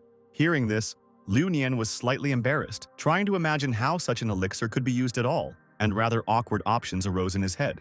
As if reading his thoughts, Sudaji extended a massive blade forward, sharp to a frightening shine, clearly suggesting that he not delay the process. Following this, she handed over a jade vessel designed to collect blood, making what was happening even more concrete and inevitable. Inside, he felt a slight tension, as such actions outside of combat seemed unusual and even strange, despite the overall context. However, Sudaji persistently pushed him to take action, and Shu Ning herself, although nervous, still did not back down, as if she had made a decision in advance. There was concern in her gaze, but she stubbornly repeated that serving the emperor was more important to her than her own comfort. Even at such a moment, Liu Nian couldn't help but compliment her, noting her cold beauty, trying to soften the situation at least a little. Gathering his wits, he carefully brought the blade to the skin and quietly ordered him to get ready, trying to act carefully despite the internal tension. The blade touched the skin, and a sharp pain made the girl scream. Her eyes closed tightly and her body involuntarily jerked. In response to this, excitement suddenly awakened in him. His gaze became brighter and his voice softer when he suggested that she relax as if it were a trifle. Watching from the side, Sudaji looked dissatisfied. Her gaze was cold, and she clearly did not approve of the girl's resistance. Having lost her patience, she slapped Shu Ning sharply, demanding that she stop complaining and just endure the procedure without unnecessary emotions. Frightened by the outburst of anger, Liu Nian quickly raised his hands and began to justify Shu Ning, trying to soften the situation and prevent the tension from escalating further. The girl became noticeably embarrassed by this intercession. Her gaze darted around, her cheeks flushed slightly, and she began to quietly ask for forgiveness almost without stopping. Having collected himself, he returned to the matter at hand and gently asked her to be patient a little longer, assuring her that everything was almost finished and there was just a little bit left. The jade vessel was half full by that time, its surface catching the rare light and shimmering so beautifully that one's gaze involuntarily lingered. A faint blue glow emanated from it, and even Liu Nian, accustomed to oddities, looked at the vessel with interest as if it were a rare curiosity. Realizing that the torment had come to an end, Shu Ning exhaled heavily, her body relaxed, and she lay there exhausted as if after a long ordeal. Hearing the promise of a reward, she became embarrassed again, but a spark of joy flashed in the depths of her gaze, as if the words had really touched her sincerely. Turning to Sudaji, Liu Nian enthusiastically showed the result, clearly proud of both his own endurance and the girl's patience. To complete the process, he settled down on her lap, and the demoness carefully began to pour blood into his ears, acting precisely and calmly. Each drop seemed to carry life within itself. A soft glow filled the room, and the air became denser with the accumulated power. Gradually, the sensations took over him completely. His mind began to swim, and he seemed to fall into a quiet trance, forgetting about everything around him. The inner world changed. The sounds became softer and deeper, and it seemed that the guy found himself in a place where there was no anxiety and everything sounded harmonious. Almost immediately, the system noted the changes, reporting the acquisition of a new skill, and this finally confirmed success.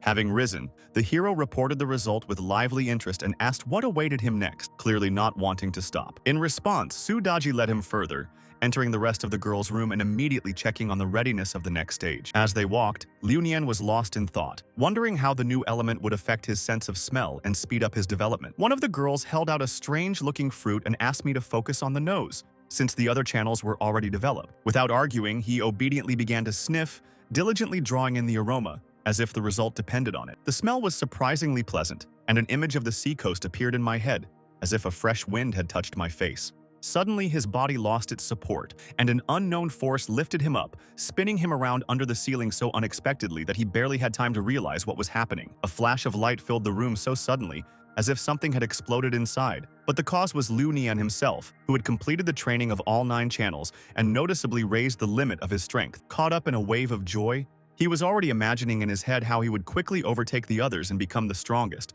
and there was too much confidence in these thoughts to ignore them. Unable to contain their emotions, the girls simultaneously fell to their knees, congratulating him in turn, and their voices sounded with genuine admiration. Feeling a surge of power, the young man promised to free them from the crypt, assuring them that he would now be able to grow faster and would not leave them in this place. But the solemn moment was cut short when a new notification appeared, and Liu Nian was forced to switch to the system requirements. The message spoke of an upcoming quest, the winner of which would receive rare rewards: an ice crystal, a pearl, and black meteorite iron. Taking a closer look at the list, one of the girls noticed that these were the items that were suitable for restoring the dragon sword, and this immediately changed the mood. Hearing this, Liu Nian was inspired by the idea, grabbed his sword and decided to go to Wanning Gorge without any hesitation. A red moon hung over the gloomy cliffs, illuminating the scattered bones, and the very atmosphere hinted that this place did not welcome guests. Meanwhile, Wang Shen was already seething with rage because Sheng Gongbao had managed to tell her the name of the person responsible for the death of her husband. The moment of their meeting still surfaced in her memory when she came to the Demon Lord to find out the truth and heard something she did not want to accept. With feigned sympathy, he described the events, telling how King Zhou drew on the Emperor's power and, together with General Wang Zhong, destroyed the Guardian. Hearing this, Wang Shen couldn't hide her pain. Her face distorted, and a mixture of loss and anger flashed in her eyes. However, the story did not end because he added that none of them died, which meant that the Heavenly Court would not interfere. Unwilling to accept this, she refused to believe that erasing the player's memories made the situation hopeless. Standing up, Sheng approached and calmly offered her the chance to meet the Emperor during tomorrow's test. Leaning closer, he added a temptation, promising that if she succeeded, Lord Tongqin would grant her eternal beauty, and his eyes lit up with new interest. Hearing this, Wang Shen chuckled contentedly, anticipating revenge and reward, and left the hall with a slight confidence in her plans. In fact, Shen had his own plans, and he deliberately sent her ahead as bait while he himself was preparing to negotiate with the demons of Meishan. Realizing how someone else's fate was becoming part of his game, he did not hide his satisfaction, and a quiet smile appeared on his lips. Standing frozen among the sharp rocks of the gorge, Wang Shen looked cold and focused. A thirst for revenge was visible in her gaze, as if the target was already close and all that was left was to reach out a hand. Crossing her arms over her chest, she went through her plan, deciding to hide under the guise of an ordinary player and discreetly read the thoughts of those around her, looking for the very culprit. At the same time, Liu Nian appeared nearby, hiding his imperial seal, trying to look as inconspicuous as possible among the other participants. Looking around, he mentally reminded himself of his past mistake, realizing that now he needed to act carefully because unnecessary attention could cost too much. Taking out his smartphone, the guy quickly dialed a familiar number, counting on the help of someone who could get any rare items without asking unnecessary questions. Pigsy answered almost immediately, not hiding his busyness but cheerfully asking how he could be of help. A moment later, a catalog arrived, and the salesman began to praise the new items with obvious enthusiasm, urging people to make a good purchase. As Liu Nian leafed through the list, he realized that he couldn't rely on his previous strength for the quest, so he carefully searched for suitable options. In the end, he chose 50 talismans, and Pigsy, without further hesitation, confirmed his readiness to deliver the order immediately after payment. Without hesitation, the young man used Madame Feng's black card, withdrawing a large sum as calmly as if it were small change. Soon, the winged pig was already flying through the air with the box, not forgetting to remind about the importance of a good review. Having received the package, Liu Nian sorted through the talismans with a satisfied smile, while Pigsy assured him that he would always find something special for him. Before the conversation ended, the merchant remembered the book and curiously asked for something similar, clearly trying to improve his communication skills. As the conversation dragged on, a familiar figure in a white dress quietly appeared behind Liu Nian, moving almost unnoticed. A sudden question sounded right behind him. The girl with slight severity asked who he was talking to so enthusiastically. Quickly ending the call, the hero turned around and, without pausing, began telling the story of his search for information about his missing father. Then, from behind her, two companions appeared, one short and sweet, He Shu, the other confident and sharp, Hu Mei Qiao, both looking experienced. With a slight smile, Feng checked to see if there were enough funds and began introducing her friends, clearly not expecting a tense reaction. However, the girls immediately reacted coolly to the young man, and the news of a possible marriage caused noticeable discontent among them. They were especially irritated by the invitation to join the team, and so their looks became heavy, and their comments became caustic and openly mocking. Not realizing the tension, Liu Nian decided that there was no danger near Feng, and so he calmly introduced himself, extending his hand for a handshake. Narrowing her eyes and assessing him with cold, critical eyes, He Shu stated bluntly that the boy's level was too low, and without a subclass, he would be nothing but a burden to any team. Not lagging behind her friend, Hu Meiqiao added with a grin that relying on objects instead of one's own strength was foolish, and such an approach was more likely to lead to failure than victory. Feeling his face warm up, Liu Nian mentally brushed off the attacks, blaming them on other people's complexes and deciding not to waste his energy on useless arguments. Suddenly, a new voice softly wove into the conversation, drawn out and attractive, offering an alliance so confidently as if refusal was not even an option. Before them stood the demon princess, hidden behind a mask of friendliness.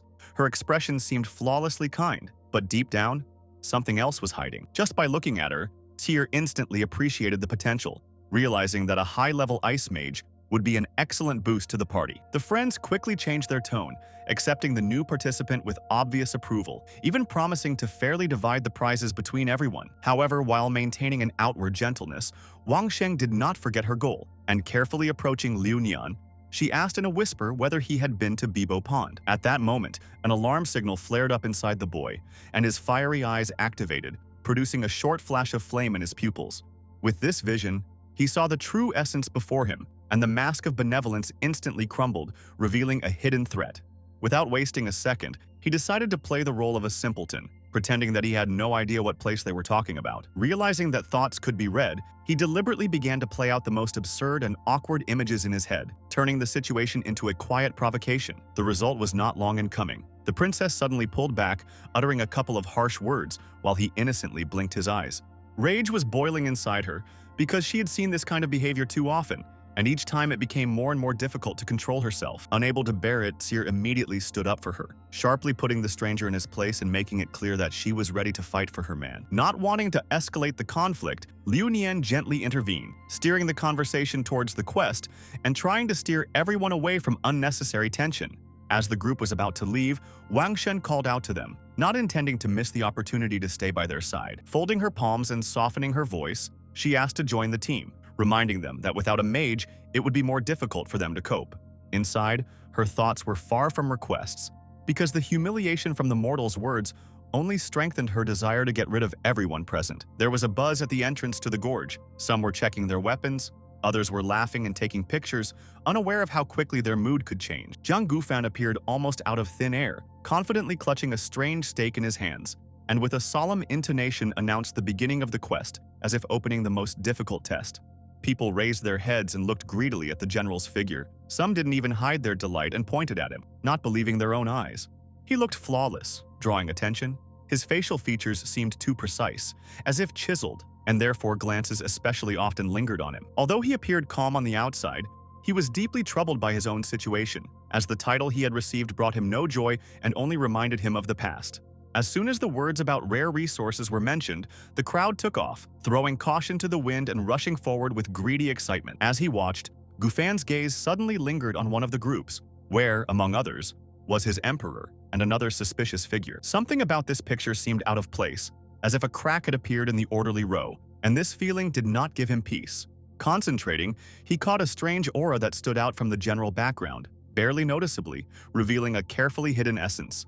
Just as he was about to follow, The man suddenly heard a mocking voice that sounded like a clear challenge and interest in his intentions.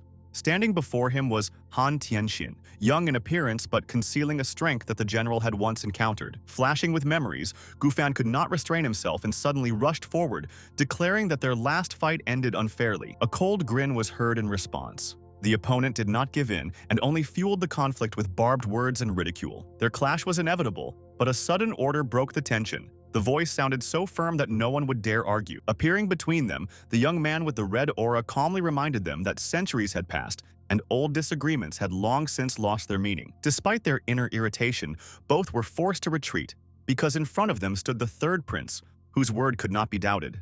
After waiting for the enemy to leave, Gufan reported the demon's entry into the gorge, hinting that he intended to intervene immediately. After listening to him, the prince only frowned, admitting that he was already aware of what was happening and that the situation was much more serious than it seemed.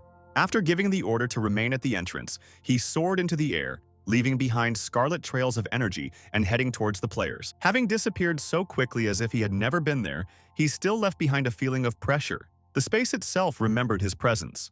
As Liu Nian's group moved deeper into the gorge, they moved cautiously, as there was a strange silence all around, which was far more alarming than the noise. Breaking the silence, Kier was the first to voice the strangeness. There was not a soul around, although there was a crowd of people at the entrance, and this made her look around warily. Liu Nian shrugged calmly and explained that the assignment was random and that each group was assigned to a different part of the test. Based on Daji's stories, he confidently continued, adding that only those who can get through to the boss will reach the final clash. He glanced back and then lingered his gaze on Wang Shen, trying to keep his distance and not give her a chance to peek into his thoughts.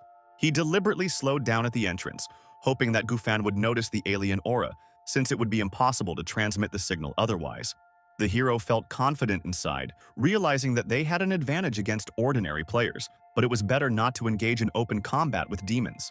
Activating his fire vision, he quickly scanned the cave and confirmed that there were only simple enemies ahead, which the team could easily deal with. As the girls discussed tactics, relying on the icy abilities of their new ally, the atmosphere gradually grew tense. On the outside, Wang Shen looked calm, but on the inside, she was already anticipating the massacre, imagining how easy it would be to get rid of everyone at once.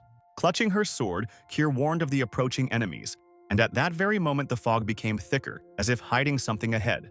Ghostly figures clad in armor began to emerge from the gray haze, their movements slow but inexorable. Entering the fight, Feng moved confidently, swinging the blade as easily as if it were an extension of her arm. Her friends continued their onslaught, maintaining a continuous barrage of heavy weapon fire, each blinding flash literally tearing the ghosts apart.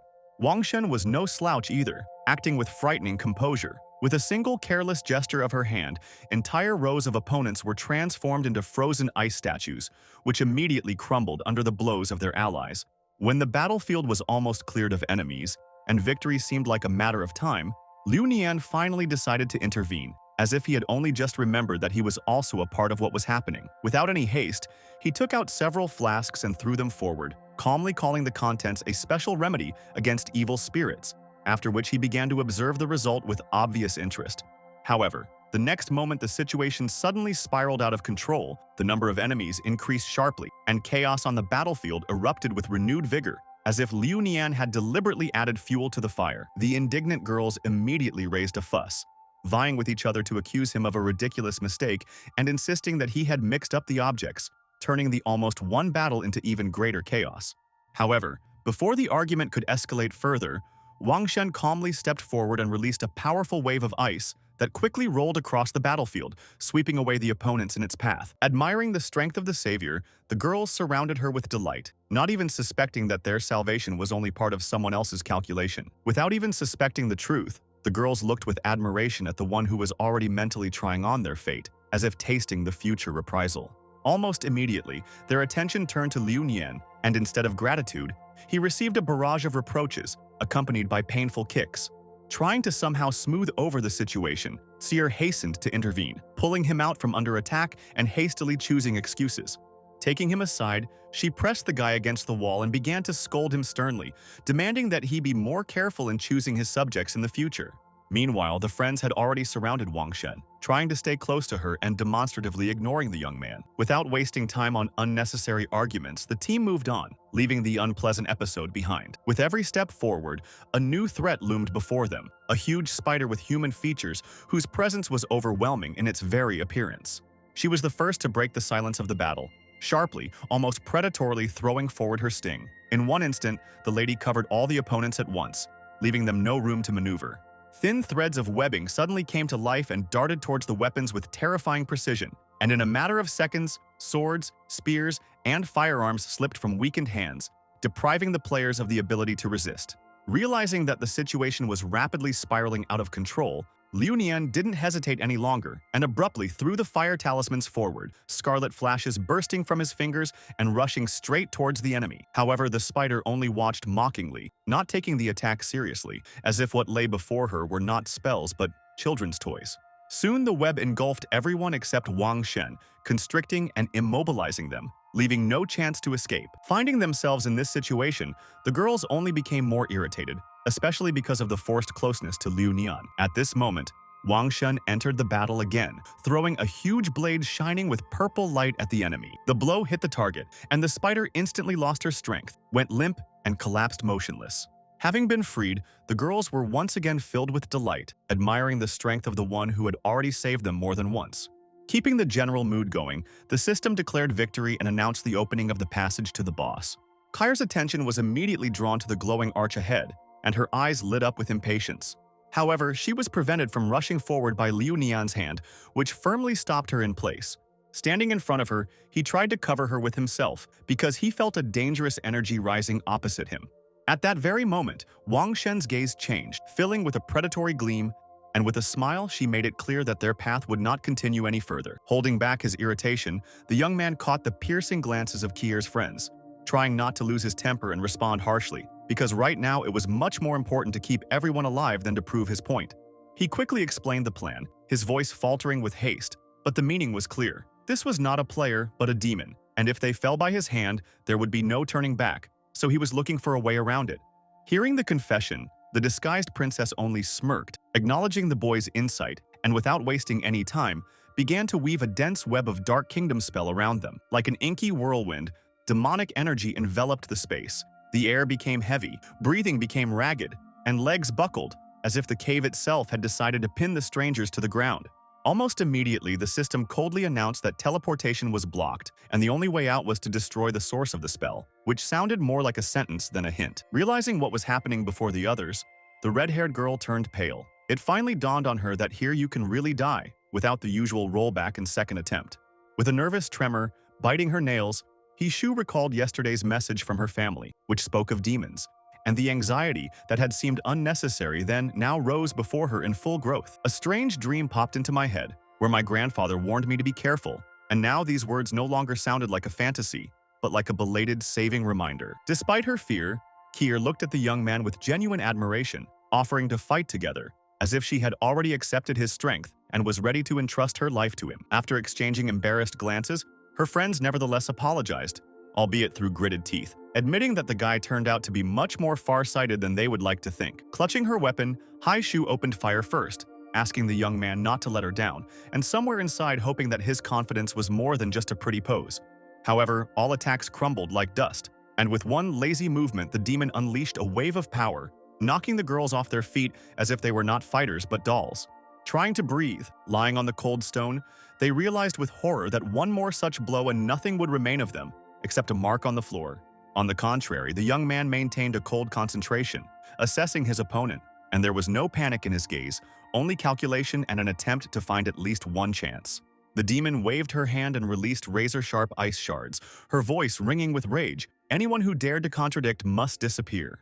Reacting instantly, the young man held a mirror in front of himself, mentally hoping that the purchase would not turn out to be a dud, because now too much depended on him. A strange phantom emerged from the surface, resembling a plump pig, but with a terrifying aura, and in this absurd appearance one could suddenly feel strength. Without turning around, he ordered the girls not to go beyond the barrier, because without his protection they didn't have a single chance, and his voice sounded harsher than before.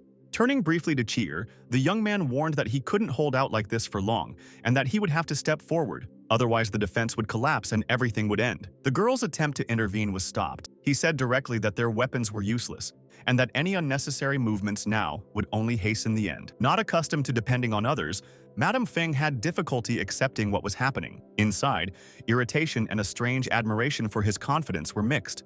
I couldn't contain my emotions. Tears rolled down my cheeks, but with them came determination, as if fear had finally turned into fuel. Clenching her fist to her chest, she loudly vowed to be by his side no matter the outcome, suddenly declaring herself his wife, as if she had found a foothold in this chaos. Holding the barrier, the young man glanced at the lady out of the corner of his eye, and a hint of warmth flashed in his calm smile, as if these words had truly given him strength. Unable to bear the tension, Kier's friends clung to each other, tears flowing without stopping, and in these quiet sobs a farewell was already heard, as if they had already accepted the outcome in which the young man would not return. Calmly stepping beyond the barrier, he found himself face to face with the demoness, and didn't even try to hide his confidence, as if he was going to a pre-planned conversation. Wang Sheng squinted mockingly, playing with words demonstratively. Her voice was laced with thirst, and it was clear from her gaze that she was already mentally dividing their souls like trophies.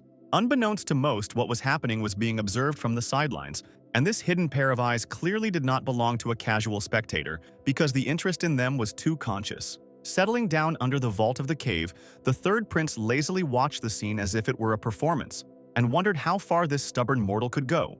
Without wasting a second, the boy cast a shadow magic seal and immediately took off, moving so fast it was as if he was pushing off the air itself. By binding his opponent with dark chains, he gained a brief window of advantage and without hesitation unleashed a barrage of talismans on her, as if trying to squeeze out the maximum amount of power at once.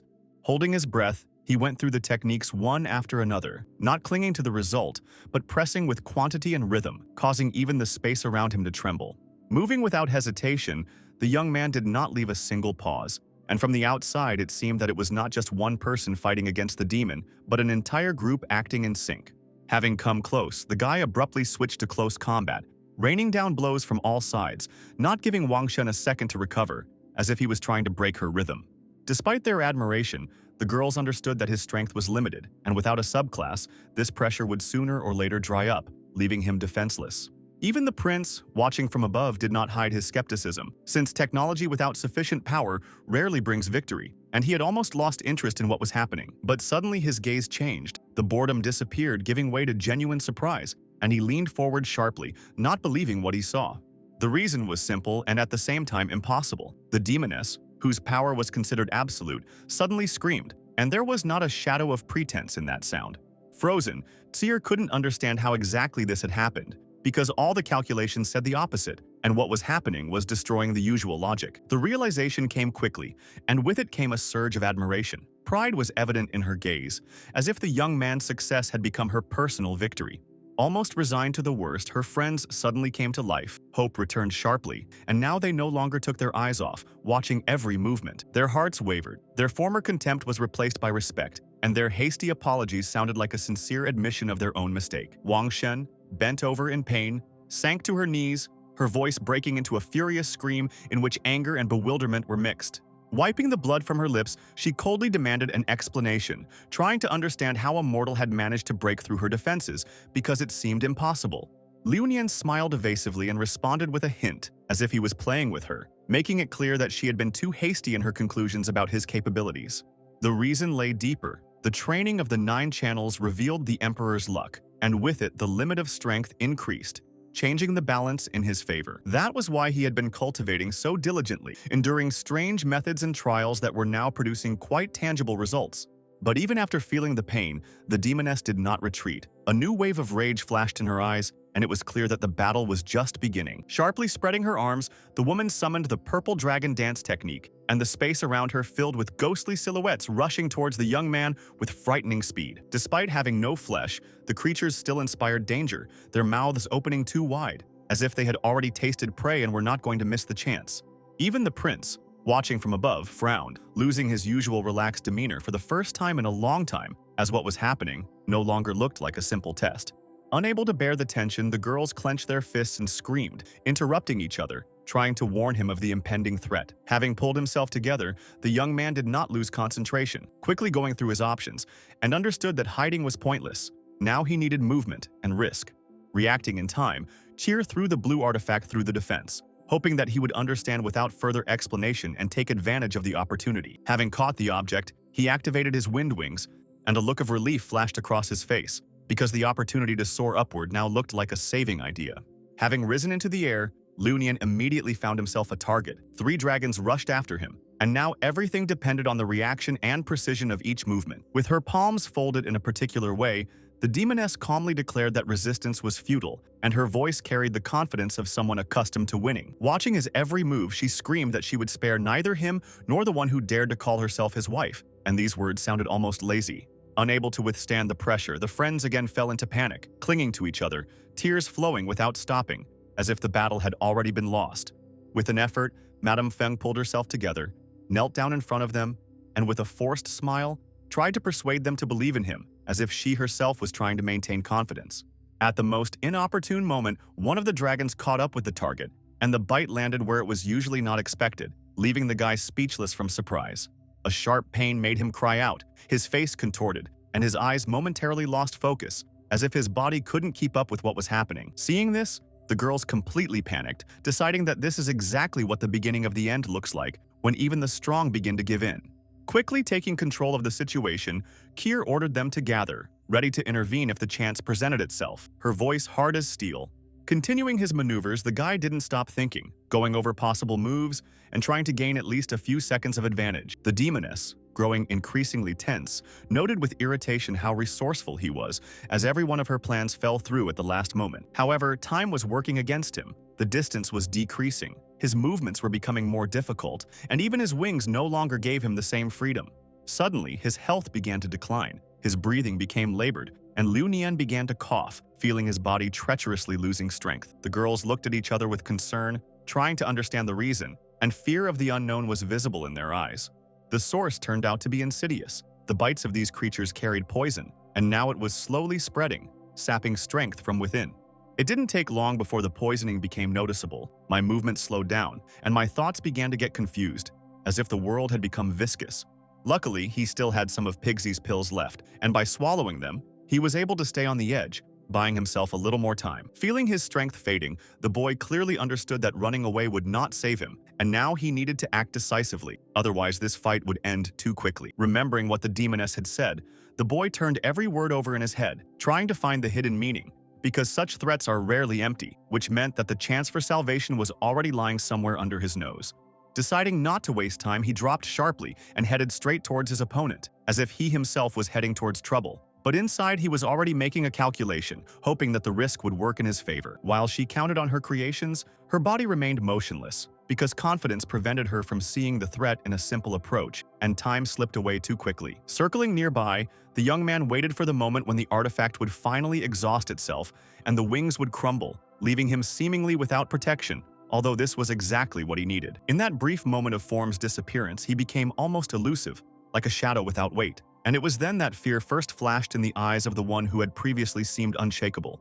Without giving her time to come to her senses, the guy appeared behind her and closed his grip, pressing so tightly that both of them lost their breath, and her attempts to break free no longer looked so confident. The system, as if adding fuel to the fire, notified of the loss of the target, and the controlled creatures were left without a command, deprived of their main reference point. Having lost control, the creatures began to look for a new target, and the choice turned out to be predictably cruel, because the closest one was their owner, to whom they rushed without hesitation. Having managed to retreat, the boy watched as the blow returned to the source, and the power that she had summoned tore her apart, turning her body into a scattering of fragments like fragile glass.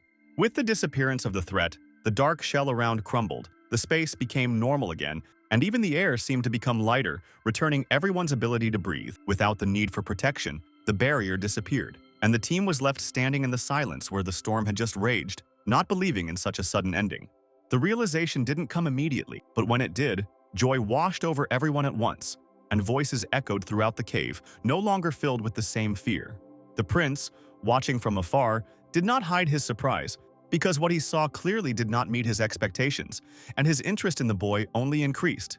Almost immediately, the system celebrated the victory, rewarding rare items, and flashing notifications confirmed that the battle was not just a matter of survival, but a true breakthrough. The collected trophies brought the goal closer, because now there was very little time left before the weapon was activated, and this felt like a step towards something much greater. Unable to contain their emotions, the girls surrounded their savior, hugging and thanking him, as if they were afraid that he would disappear as suddenly as the chance to live had appeared. When the praise became too fervent, Kier visibly tensed up, and jealousy crept into her voice, demanding that her friends keep their distance. Without wasting a moment, she leaned closer and kissed the young man, as if securing her right, reminding everyone present of the boundaries. This behavior clearly offended the others because their friend's luck seemed too generous, and this irritated them more than they were willing to admit. Having handed out the potions, the guy quickly brought the conversation back to business, offering to recover before the next stage, since a much more serious opponent awaited them ahead. While the team was recovering, his senses caught the presence of another, and his gaze immediately became more attentive, as if he was already preparing for a new turn. An observer emerged from the shadows, clapping his hands leisurely, and his appearance looked too calm for someone who had seen the entire battle. Without thinking, the guy stood in front covering the girls and asked directly who was in front of him, not intending to trust even in the moment after his victory. The question offended the stranger, and a hint of irritation flashed in his gaze, as if such ignorance were almost an insult. When he introduced himself, the air seemed to become heavier, because the name and status sounded so loudly that everyone froze, realizing who they were now about to speak to. Approaching slowly, the prince deliberately softened his voice, as if speaking in a quiet room, and offered the young man the chance to become a younger brother, promising protection that sounded almost too generous. Listening to this, the guy involuntarily caught a strange softness in the intonation, which made the proposal seem to him more like something personal than an alliance, and someone else's reaction to his thoughts was instantaneous. A sharp blow interrupted their thoughts, and the body fell forward, leaving only a dull sound on the stone, and the girls were confused, not understanding how the conversation could end so abruptly. Rushing to the prince, Cheer fell to her knees and hastily begged for forgiveness, justifying the young man's inexperience, hoping to soften his anger and buy at least a little time. Sitting down next to him, Nija carefully examined the body and, without further ado, understood the reason. It was not the slap, but the poison that had already begun its work. He spoke in a measured, almost weary tone, as if he were saying that hesitation could cost him his life, and his voice was undramatic, making the words only heavier. Hearing this, the girls froze, as if they had been abruptly pulled out of their joy, and the thought that victory could turn into loss hit them even harder. Fighting back tears, Tsier turned to the prince for help, and for the first time, genuine helplessness could be heard in her voice. Frowning slightly, he explained the conditions, saying that he could only remove the superficial poison, but the rest would have to be removed by ourselves, and this was clearly not an easy task. Bending over the young man, Mrs. Feng confidently declared that she was ready to do everything necessary without asking unnecessary questions, because the matter was no longer a matter of minutes. The method turned out to be unexpectedly simple in essence, but difficult to perceive, since it required direct contact and concentration of energy aimed at cleansing. Upon hearing the details, the girls looked at each other, and their faces simultaneously showed confusion and bewilderment, as if they had been faced with a task for which no one had prepared. It turned out that I would have to work on the bite site, and that was where I needed to focus my efforts, which only increased the awkwardness of what was happening. Without thinking twice, He-Shu showed determination, declaring that she would not pay attention to anything for the sake of salvation, and her attitude was the strongest. Having supported her, Kier began to persuade Meikiao, reminding her of her duty and the fact that she was talking about a person who had already proven his worth. As he watched, the prince noticed unusual nuances in their auras, and a glimmer of interest flashed in his gaze, as such a combination was rarely encountered by chance. Embarrassed but still giving in, Meikiao agreed to help, stipulating only one condition: that jealousy not interfere with the matter, which sounded almost comical given the situation. Seeing their lingering doubts, the prince abruptly hurried them, realizing that time was running out and his patience was clearly running out. As if confirming the danger, the young man coughed up blood, and this became the final impetus for action, because there was no longer any time to hesitate. Having gathered herself, Tsier was the first to get to work, carefully freeing the bite site, trying to act as carefully as possible. As soon as the fabric moved, the damage immediately became visible with a bright glow, as if it itself was telling me exactly where to work. At that moment, a wave of energy passed through the body, and a golden stream in the shape of a dragon rushed upward, causing everyone to involuntarily recoil in surprise. This particularly impressed his friends, as it was the first time they had been so close and seen the true state of his body without embellishment. Noticing their reaction, the prince calmly explained the reason, linking his strength to the paired practices that had clearly left a noticeable mark on his development. Hearing this, Mei Qiao and He Shu became noticeably embarrassed, and their imaginations immediately drew unnecessary details, causing the tension to give way to quiet awkwardness. Pursing her lips and barely containing her anxiety, Kier jerked her shoulder and ordered them not to stand there like pillars, because time was slipping away, and the guy was lying too quietly, and it was frightening. Without wasting any words, the girls leaned over Lu Nian and acted quickly, as if they had rehearsed this long ago, and the system gently confirmed that the poison was working, adding to their confidence. Bending down lower than the others, the red-haired one lingered her gaze longer than necessary, noting the strength of the body and the lines of the muscles, as if now was the most appropriate time for such a strange interest. Frowning and clearly irritated, He Shu made a sharp remark, as such thought seemed inappropriate to her, especially when it was a matter of saving lives and not just looking at someone. However, the next moment her own hand treacherously slid over the guy's skin, lingering a little longer than the situation required, and she didn't manage to hide it very successfully. Trying to regain her usual coldness, she still didn't manage it completely, because something new and dangerous flashed in her eyes, like a feeling she hadn't planned to let in. With a slight smile, Mrs. Feng quickly caught the change and brought everyone back down to earth, reminding them that no matter how hard they tried, this guy was already taken, and no one would allow them to share him. Despite the words, there was a stubbornness in the air, as both girls now looked as if they were ready to argue with more than just words, and this added a strange tension to the situation. As if sensing that he was about to be taken apart, Liu Nian slowly opened his eyes, returning to the world just in time to avoid hearing anything unnecessary. Trying to speak with a hoarse voice and rise at the same time, he suggested not dividing it as a trophy, but rather cultivating it together. The irritation flared instantly, and the girls, without further hesitation, pressed him back, as if reminding him that he was now more of a patient than a participant in the negotiations.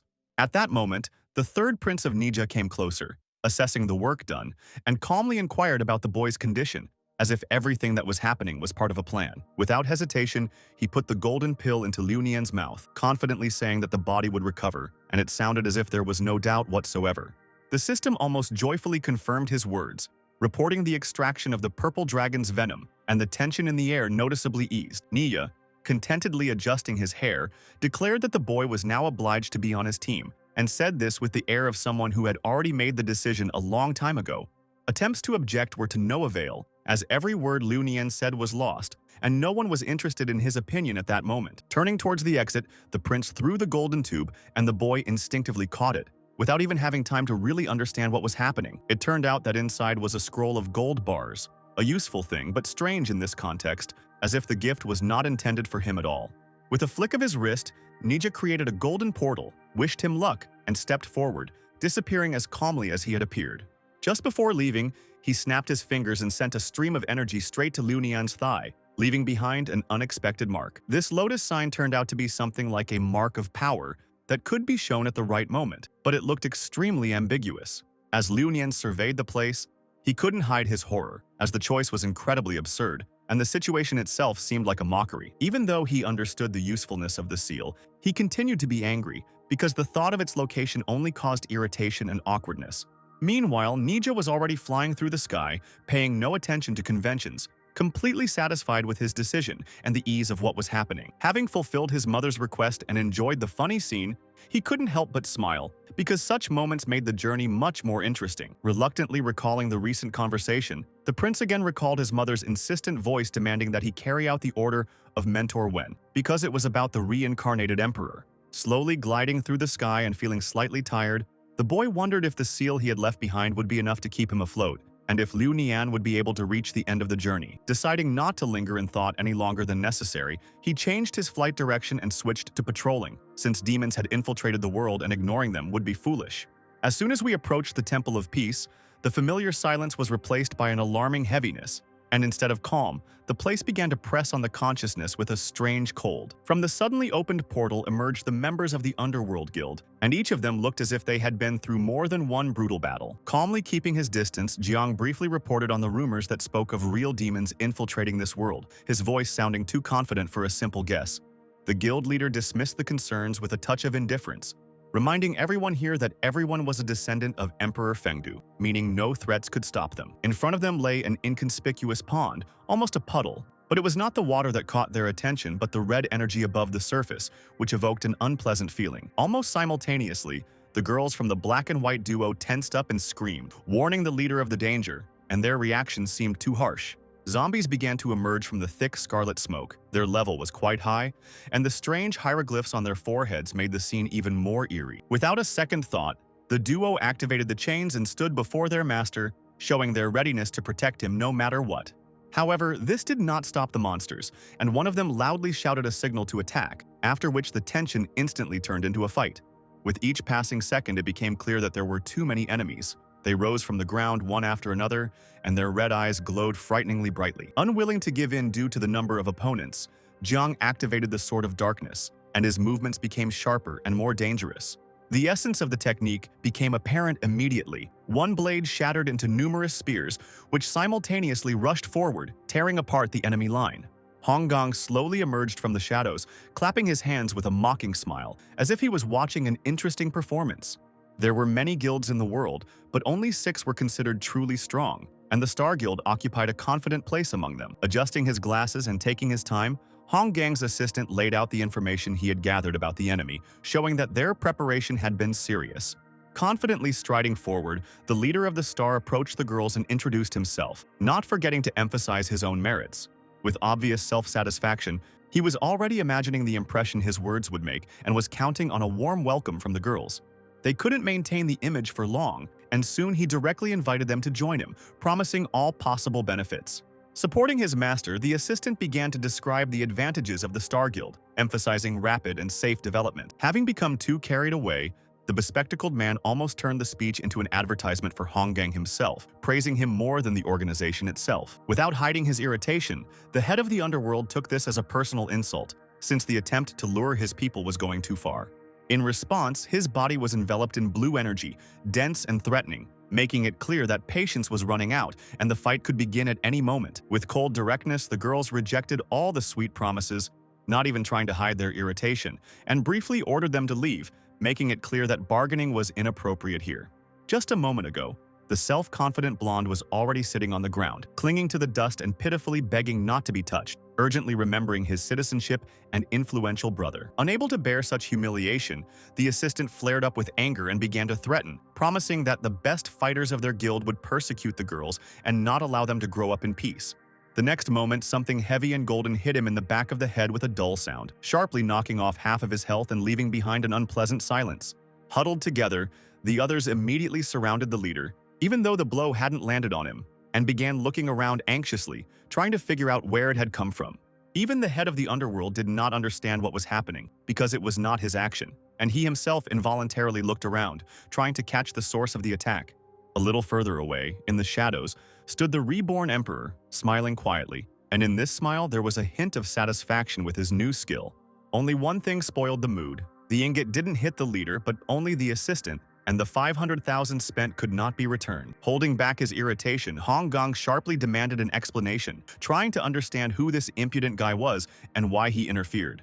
Liu Nian, fingering the gold bars as if they were small change, calmly replied that he liked to side with those who were being bullied without reason. To confirm his words, he casually threw 3 ingots towards the star, hinting at his readiness to fight to the end, although inside he regretted the expense a little. After that, he turned his head towards the Underworld Guild, carefully assessing their strength because the indicators looked too impressive.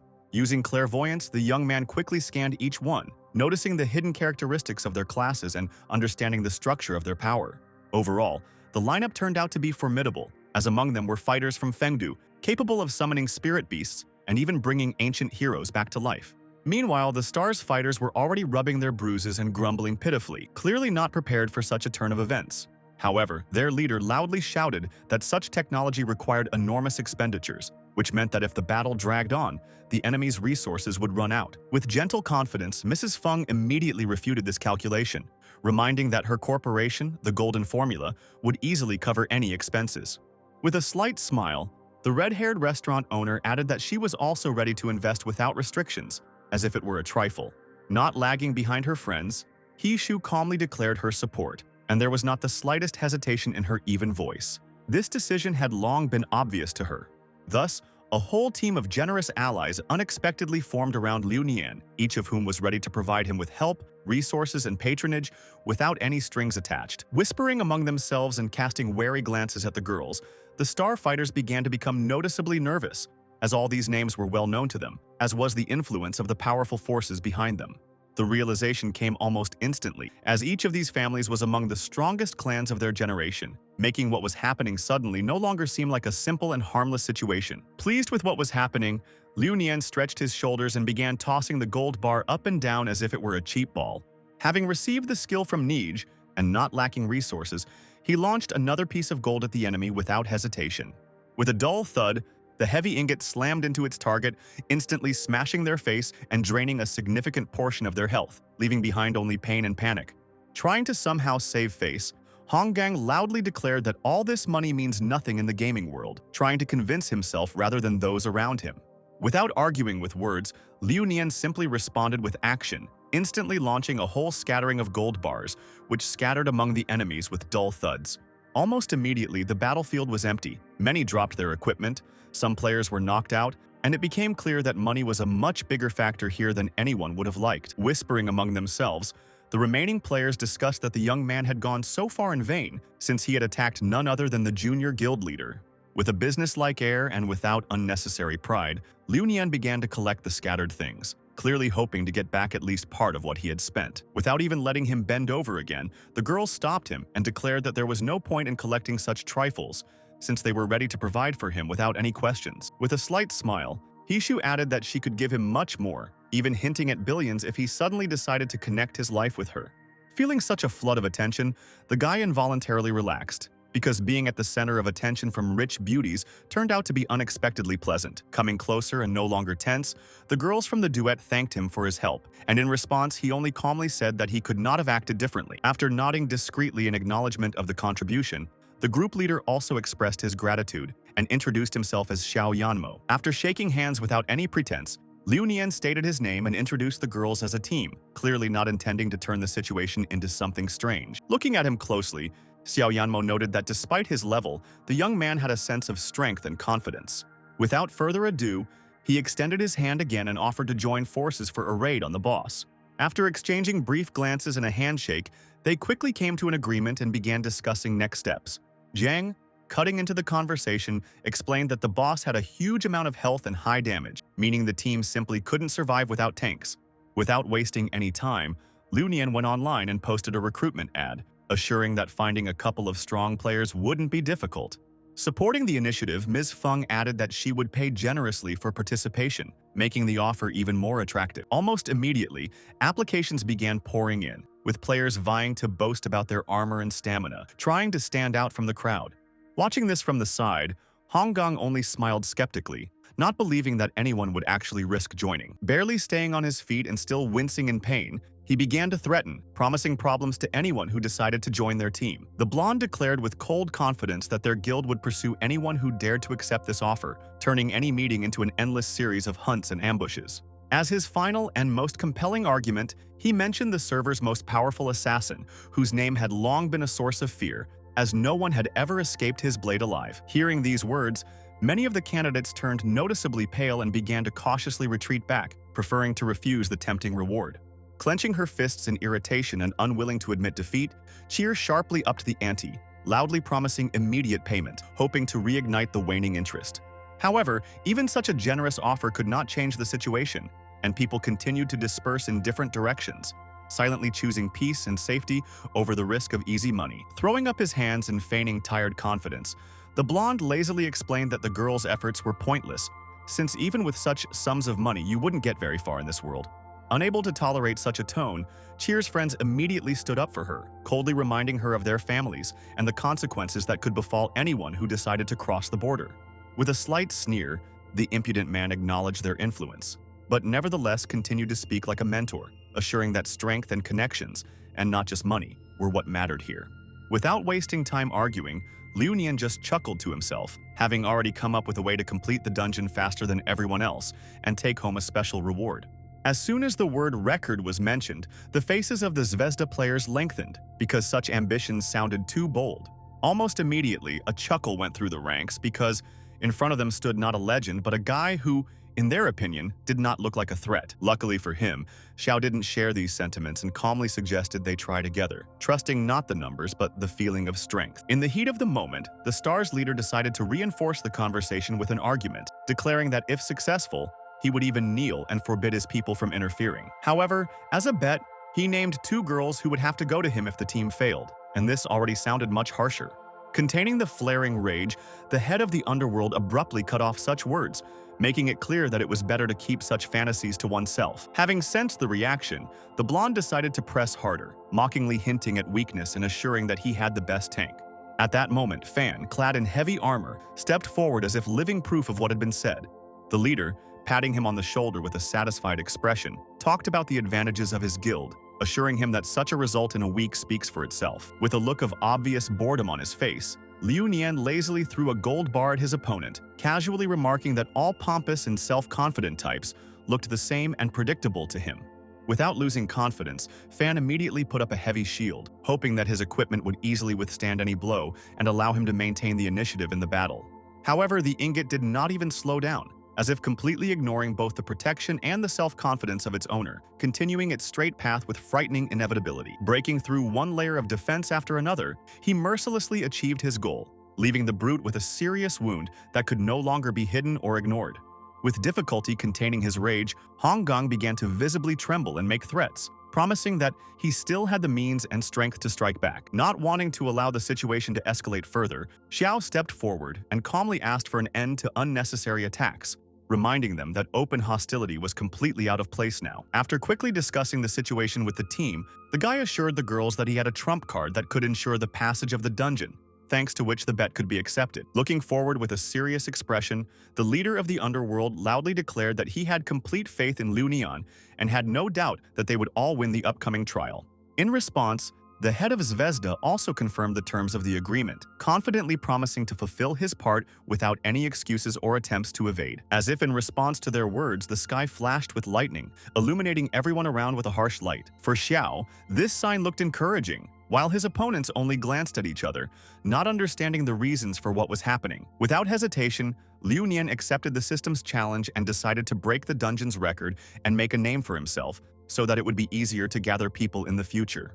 Almost immediately, a portal opened in the temple, beckoning in with a soft glow and as if inviting one to test oneself. Watching this with a predatory smile, the blonde was already imagining his triumph, enjoying his future victory in advance. After passing through the portal and feeling a slight sense of tension, the group received a system notification about the rewards for killing the boss, and the stakes immediately began to look much more serious.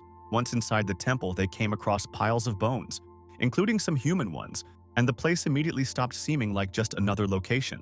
Keeping his cool, Xiao reminded him that the boss would use a devastating attack every 30 seconds, which only tanks could survive, so it wasn't worth taking any risks. Not sharing the caution, Liu Nian confidently declared that he would first focus on damage and then take the hit himself, ignoring the hints about his level.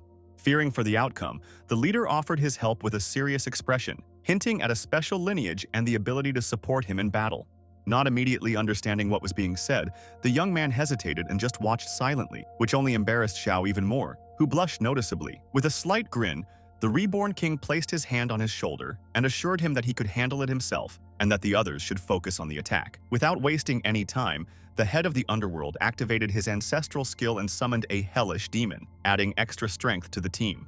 The small creature with horns looked harmless only at first glance because its body was saturated with hellish fire, ready to burst out. Looking around warily, the girls from the duo warned the leader about the boss's presence nearby, feeling the threat literally with their skin. At that moment, the system announced the appearance of Haitian and offered to watch a cutscene, as if inviting a break before the battle. By agreeing, Liu Nian thought that he could extract useful information and at the same time check the enemy's nature. On the screen, the demon threatened the girl, demanding her submission and promising to kill her lover, and the scene looked too unpleasant. The system seemed to be justifying itself in advance, warning not to take what was seen too seriously, hinting at the strange tone of what was happening. Not wanting to continue watching this and increasingly feeling the heavy gazes of those around him, the young man quickly closed the recording, deciding not to test the patience of those present even further. Brushing aside the awkwardness that had arisen as if nothing unusual had happened, he calmly returned to the discussion of the main issue. The guy chuckled to himself and decided that the game's creator had clearly overdone it with inspiration, and it felt too obvious. Almost immediately after this, Heishan himself appeared, possessing a high level and impressive strength, inspiring respect even by his appearance. Having activated the all-seeing eye, Liu Nian quickly realized that this was not a demon in the usual sense, but an ordinary player with strong leveling. Taking a confident step forward, he suggested that everyone act strictly according to his instructions, reminding them that he had enough battles and experience behind him to take the lead at such an important moment. First, Liu Nian quickly positioned his team members at a safe distance, ordering them to attack the target from behind at regular intervals, preventing the enemy from focusing on one direction. He himself, without the slightest hesitation, rushed straight towards Heishan and, taking advantage of a short moment, placed a seal of restriction on him, noticeably restricting the enemy's movements and depriving him of his previous freedom of action. The idea behind the tactic was simple. After building up a threat, the boss would focus on him, allowing the others to strike safely. Not lagging behind, the rest of the participants joined the battle. Each attack was thought out and directed, and their attention did not wander for a moment. With a sharp movement from behind, the red-haired woman delivered a powerful blow as if cutting through space, and the monster's health noticeably dropped. Not standing aside, the warriors of the underworld joined the battle, each using their skills, turning the battlefield into a dense stream of attacks and fire. Xiao cast worried glances at Liu Nian, trying to figure out whether he really needed help, as the situation seemed tense.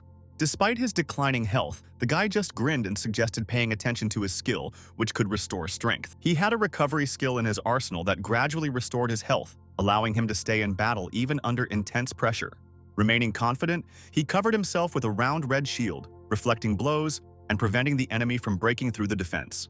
Without hiding their amazement, Xiao and Jiang watched as his condition improved, as if the laws of combat here worked differently. Not stopping there, the young man immediately cast another healing spell, and a stream of warm energy quickly restored a significant portion of his lost strength. Watching his actions with admiration, Gear finally cast aside her doubts, was inspired by what she saw, and rushed into the attack with renewed energy.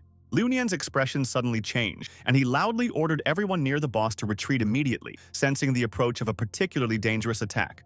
The next moment, giant vines thundered across the battlefield, cutting through the space and striking anyone who did not manage to leave the impact zone in time and find a safe place. Concentrating to the utmost and casting aside any unnecessary thoughts, Liu Nian crossed his arms in front of himself, preparing to meet the crushing attack head-on and withstand it at any cost. His plan was both simple and risky. He intended to draw the boss's attention to himself, allowing the others to avoid the brunt of the damage, conserve their strength, and continue the fight. Having taken the brunt of the raging attack, he instantly lost a significant portion of his health, but managed to stay on his feet and did not allow the enemy's crushing force to break his will. Turning around and making sure that the others were okay, the hero announced with relief that the first wave was behind him, and the fight could continue. The team supported him with confidence and without hesitation, fully trusting the chosen strategy. Without slowing down for a moment, the fighters continued their furious offensive, putting all their remaining strength into each strike and not allowing the enemy even a short respite. Realizing that the boss's strength was rapidly approaching its limit and that a desperate attack would soon follow, Liu Nian began preparing his defense in advance, hoping to meet the next blow fully armed. Burning with uncontrollable rage and hatred for his enemies, the demon threw back his head and let out a deafening roar, vowing to destroy anyone who dared to challenge him. The subsequent blow was so devastating that the health bars of all players dropped sharply. Realizing the urgency of the situation, Liu Nian quickly formed a massive wooden shield in front of his allies, seeking to at least partially weaken the destructive power of the impending attack. Almost immediately after this, green translucent spheres began to appear around the players, gently enveloping their bodies and beginning to absorb a significant portion of incoming damage. Watching the protection in action with amazement, one of the girls could not hide her admiration for its effectiveness, although even she understood that the most difficult tests were still ahead. Looking down at his own interface with disbelief, Xiao noticed that his health was gradually recovering on its own, and what was happening seemed almost unbelievable to him. Catching his breath after another wave of attacks, Liu Nian quickly assessed the situation and came to the conclusion that even with the current restrictions on healing, their team still had a chance to survive. Trying to find a way to turn the tide of the battle once and for all, his ally cautiously suggested turning to a force beyond the usual laws of the system. With a low, growing hum, a vortex of power swirled beneath the ceiling as Jiang raised his hand and called upon the spirit world to answer his call. Confidently placing his feet apart and not lowering his gaze, he concentrated and began to call upon the Titan, a beast capable of hearing the very essence of what was happening. Without making anyone wait, the divine being responded instantly, and his appearance was accompanied by a piercing cry. Shielding their eyes from the blinding light, the girls anxiously asked for a stop, as an unsuccessful call could result in disaster. Unable to see what was happening behind him, Liu Nian realized from the sounds that the situation had changed dramatically, and the course of the battle was no longer the same. Slowly descending from above, the beast inspired a primal fear, its silhouette resembling a lion with a massive mouth and a horn on its forehead. With his appearance, a wind rose, scattering hair and causing clothes to flutter, as if reality itself were shaking. Opening its mouth, the Titan let out a powerful roar that made the walls shake, and its yellow eyes flashed with a heavy light. Unable to move, all participants froze, feeling a pressure that made it difficult to even breathe. So strong was this presence that no one perceived it as part of the game anymore. Everything felt frighteningly real. Even Liu Nian couldn't help but tense up as he felt the pressure coming from above, his gaze slowly moving upwards as a drop of sweat rolled down his temple. Having unmistakably identified the one who had performed the summoning, the beast immediately fixed its gaze on Zhang, and in those ancient eyes there was not only a cold and impartial assessment. With the ability to see into the very essence of things, the Titan seemed to peer deep into his soul, taking the summoner apart step by step and deciding whether he was worthy. With a sharp jerk, he appeared very close, demanding an explanation for such a bold call, and in his low voice there was a sound of dissatisfaction with how weak the one who had called him turned out to be. Without thinking, the assistant rushed forward, covering the master, amazed that he was able to summon such a powerful creature. Instead of fear, excitement flashed in Zhang's eyes because for him, getting a response was more important than avoiding risk.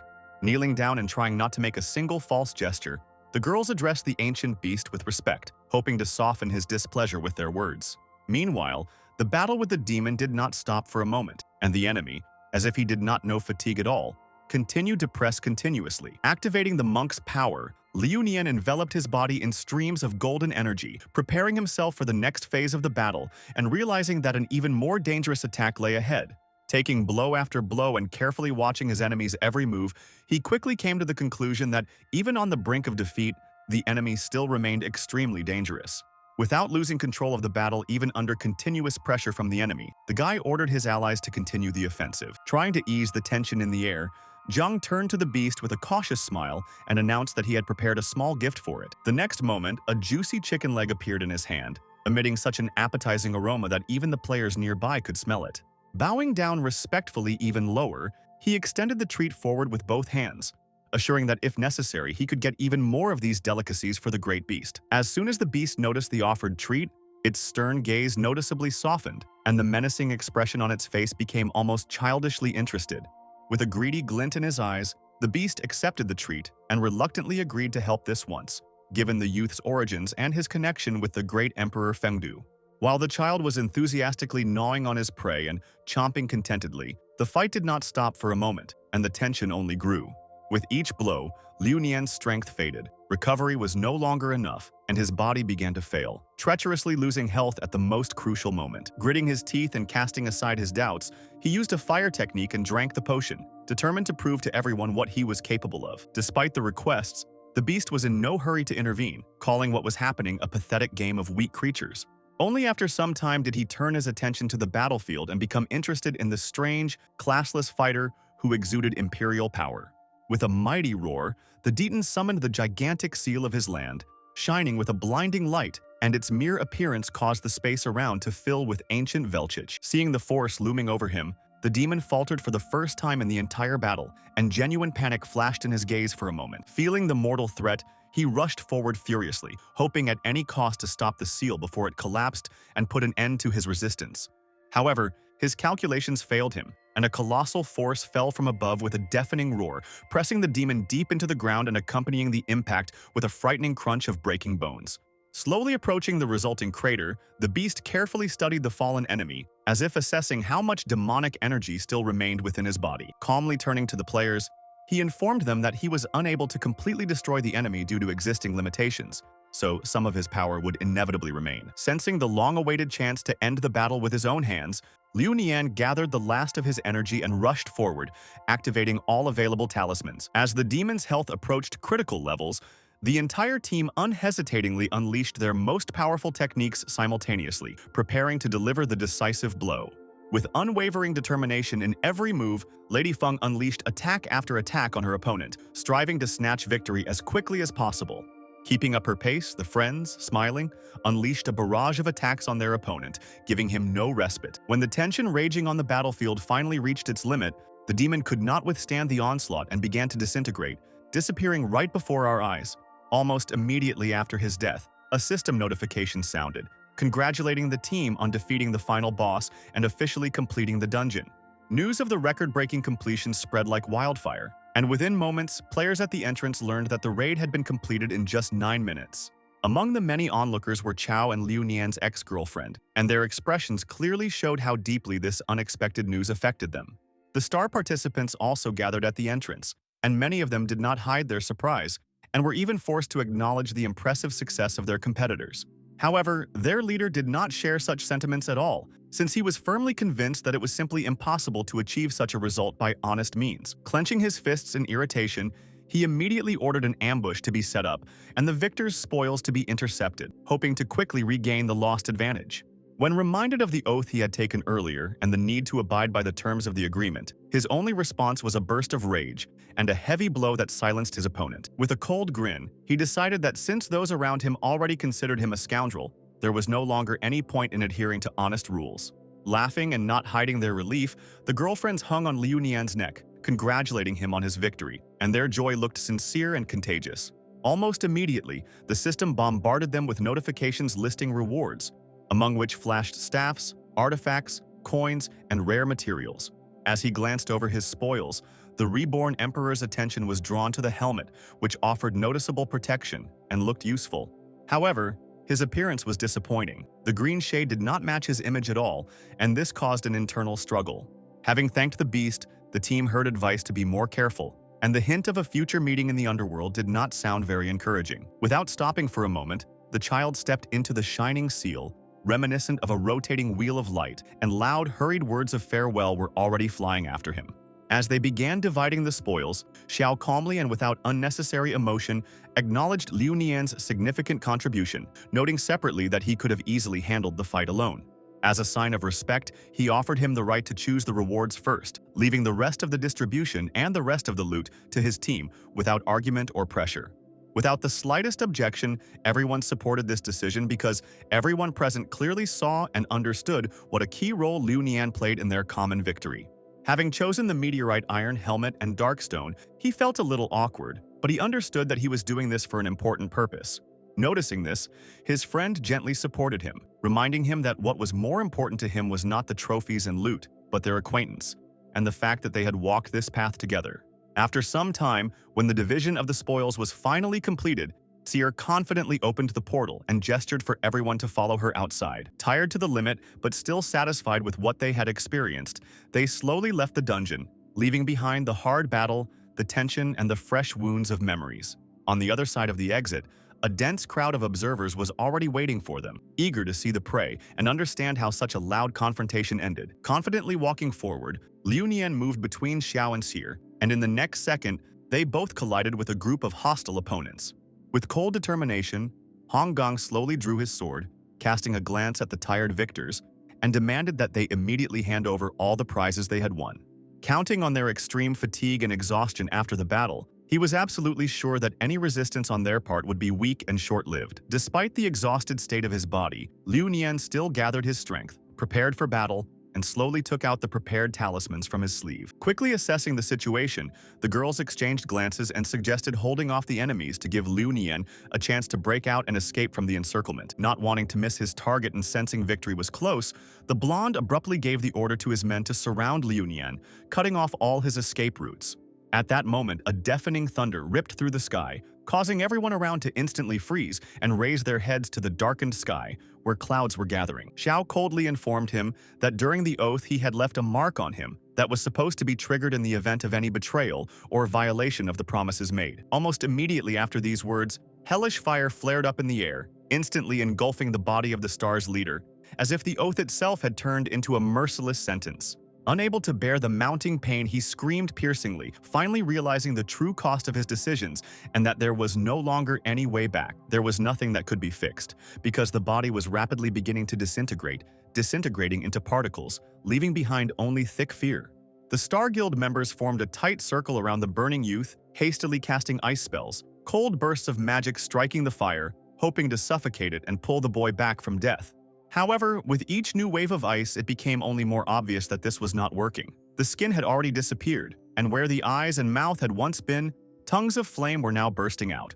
Unable to bear the weight and pain, he shuddered, then sank heavily, the guild leader's coal-like body falling to his knees with a dull sound, as if the earth itself no longer wanted to hold him up. Gradually, the fire consumed everything without a trace, penetrating every cell, and it seemed as if the guy himself was beginning to crumble, dissolving into the air, while the gray ash was silently carried away by a light wind. Xiao watched the scene with a wry smile, seeing how the enemy was being devoured by his own power. And even at that moment, the thought flashed through his mind that if his mother were in his place, she would have dealt with it much more gracefully and quickly.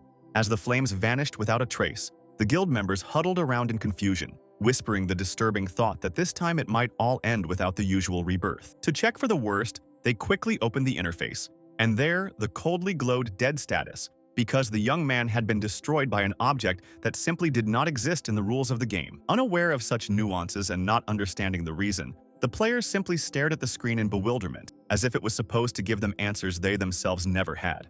Someone nervously suggested that such a death could be the work of demons, since only they are supposedly capable of killing a player completely, without the right to return. At the same time, none of them had sufficient knowledge to make any kind of clear conclusion. Their guesses sounded loud, but there was catastrophically little sense in them. All they knew was limited to scraps of stories because once upon a time one of their comrades disappeared into the abyss of azure waves, and then the leader tried to find out at least something about what happened. Meanwhile, the duo of girls from the Underworld Guild remained completely indifferent, believing that the one who broke the oath brought wrath upon himself, and therefore his fate seemed entirely deserved. Their cold words hung in the air, causing a mixture of fear and incomprehension among the members of the Star, and they only silently looked at the girls, not knowing how to react. Several men, flaring up in irritation, began threatening to file a complaint with the admin, accusing their rivals of having ties to demons, after which they quickly retreated, as if they already regretted what they had said. Hearing the mention of the admin, Lu Nian tiredly covered his face with his hands, as if this was the most annoying scenario possible. Not wanting to make the situation worse, the leader of the underworld calmly promised that they would report to the deity of this zone themselves, and were ready to accept any consequences without unnecessary noise. After thinking for a moment, the young man lazily noted that if the zone was monitored by Zhang Guifang, or at least Nija, then such problems could be solved almost effortlessly. Almost immediately, Xiao tensed up and quietly asked him not to throw around the names of such important figures, but in response he heard a carefree tone, as if he were talking about old acquaintances.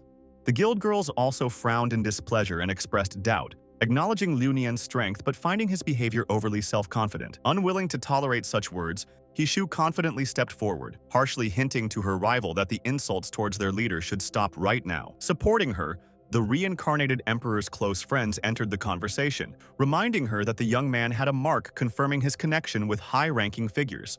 With each passing second, the tension between the two groups grew. Their gazes became sharper, and it seemed that just a little more and the air would begin to spark with their silent rage. Coming almost right up to her, Tyr mockingly asked if her rival was jealous, since her master clearly wasn't familiar with such influential figures. The blonde intervened and sharply declared that it was all a lie, since a person with such a background simply had to know Nij, otherwise the whole story sounded dubious.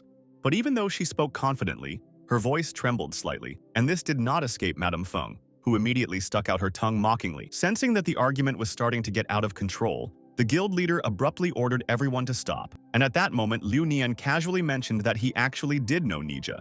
A system notification suddenly flashed red, coldly informing me that only 3 seconds remained until the game administrator arrived, and the air seemed to become heavier with the short countdown. Right on time, cutting through the sky with a rapid fall, the shining silhouette of a stranger, enveloped in golden light, began to approach. The punishment itself decided to appear without delay. Quickly assessing the situation, Zhang quietly informed his master that a warrior under the command of the Heavenly King was heading towards them, and it was unlikely that she had come for a friendly chat. Landing with a thud, the lady made the ground shake, and even the most confident players involuntarily took a step back, not wanting to test how close they could stand. With a cold sternness in her heavenly clear eyes, the warrior stated that the team had received complaints about connections with demons, and her voice sounded as if she was not interested in excuses in advance. Quickly getting his bearings, Xiao knelt down and held out the envelope, trying to cover Liu Nian and the girls, hoping at least with this gesture to soften the situation a little. For a moment, it seemed that the move had worked, because the warrior's expression changed to a lighter one, and she even noted the young man's good manners, adding with a smile that he did not at all look like a demon. Squinting slightly, she turned her gaze to Liu Nian and noticed that it was his behavior that seemed suspicious to her, especially because of his overly restless eyes. Frowning sharply, the lady extended her hand forward and confidently pointed at Liu, loudly declaring that he was the killer, leaving no room for doubt. According to her, it was all simple, because he alone did not have the slightest aura of a descendant of a divine family, and this fact seemed to her sufficient proof. Unable to bear such an accusation, Mrs. Feng flared up and began to actively protest, even when her friends tried to restrain her so as not to aggravate the situation. Feeling threatened, Xiao quickly intervened and tried to protect his friend, gently hinting that he could reward him generously if certain details were left unattended.